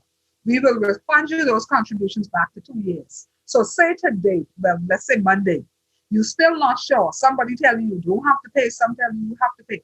I would register. I would pay. When that's sorted out, hopefully in the next week, next month, certainly this ain't going to drag on for years anymore. It will not drag on because we're going to resolve this. But when it's resolved, if it is that you have to pay as a self-employed person, you have a head start. You understand? And if it is that your employer, or if the telco is seen to be your employer, and it's his responsibility to pay, we will refund you up to 2 years of those contributions. So it's a win-win situation because remember now, you're not paying at any point for the telco or any employer. Your contributions don't benefit your employer. Those contributions are for you. Those are to provide protection, income with protection for you and your family. So don't let it drag on. It's not about your employer, whether he is or is not. It's about coverage and protection, income protection for you and your family when you're going to need it. Okay, thank you. Now is not a very good time to go try to pay all those back payments, though.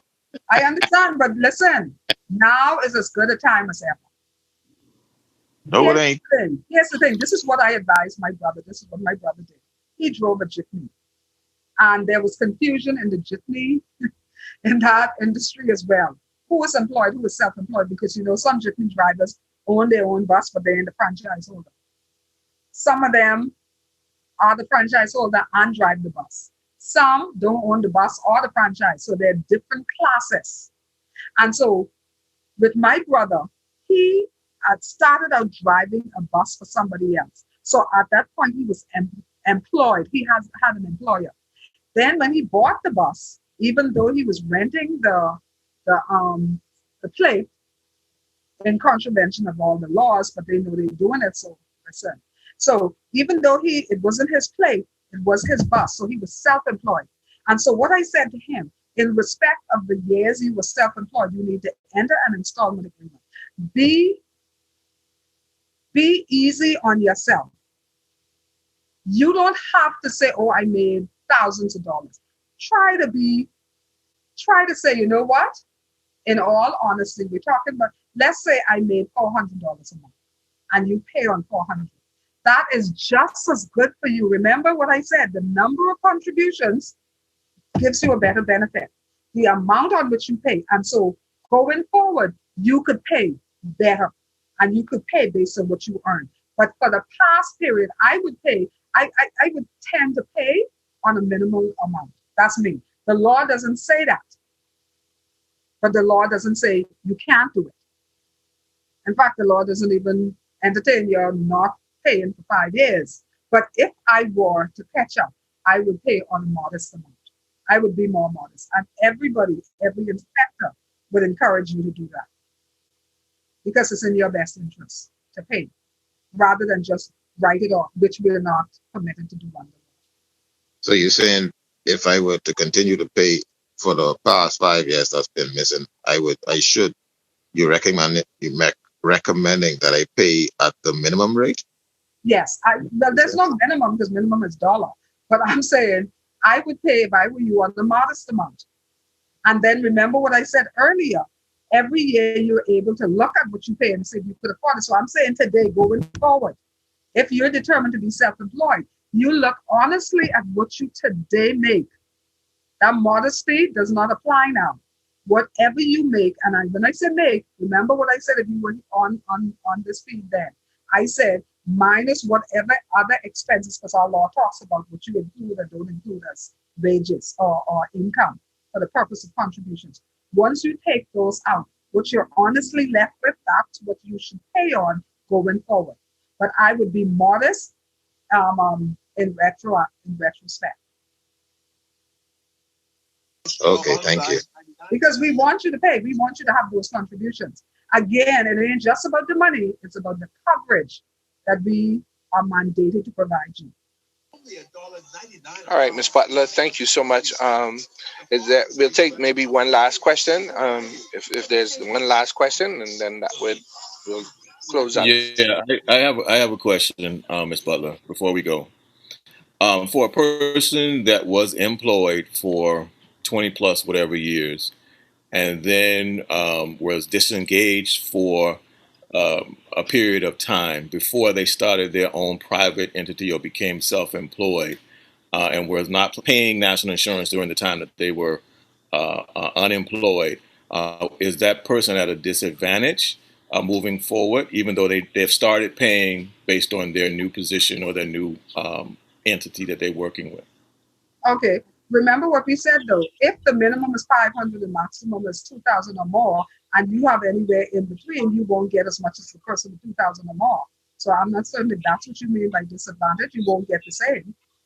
Right. So the bottom line is, say you were unemployed for 3 or 4 years and you were not paying any national insurance during that period of time, and then you started your own business and you started paying based on, self-employed, or started your own entity. Can you then go back and make up those years that you were not paying while you were unemployed?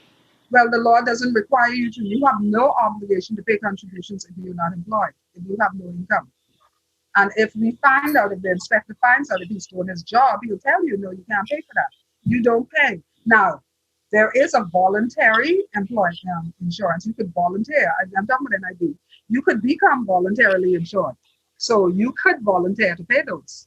And because it would absolutely be in your best interest, because, again, the more contributions you have, the better your benefit at the end of the day. So there is a voluntary insurance. Insurance. Okay, thank you very much. You're welcome. And remember what I said about that form.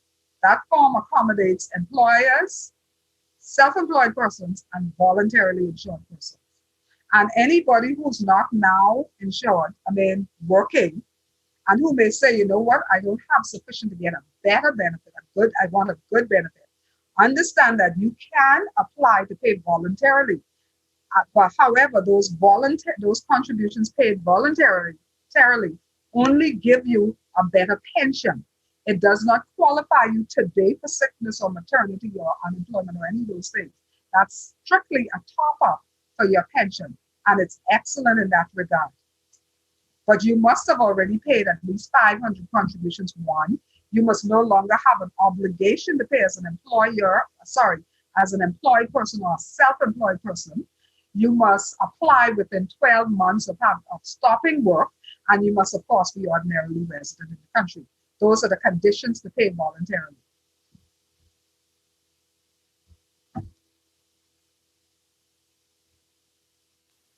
All right. Thank you so much. We want to say thank you to Ms. Butler on behalf of Power of One. Your presentation was very informative. You called Ms. Walks Miss Folks all day, but she's Miss Walks, of course, from Colina. But Should have thank you corrected so her. much.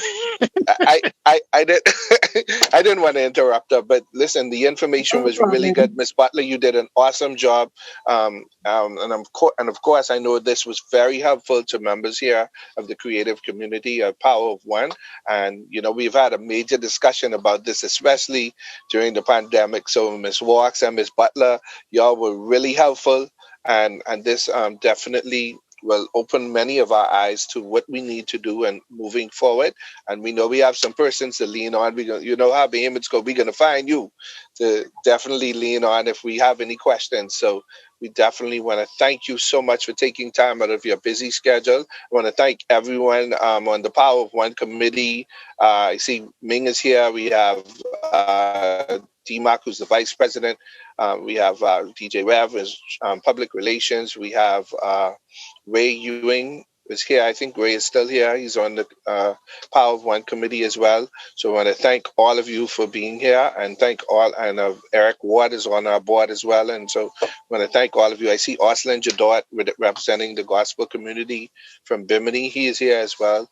I see Novi Pierre. She was here. So thank you to all of you. Pia, of course, who is also instrumental in Power of One. So we thank all of you, D-Boy representing as well. Thank you so much, everyone, for being a part of this. Backyard, I see you.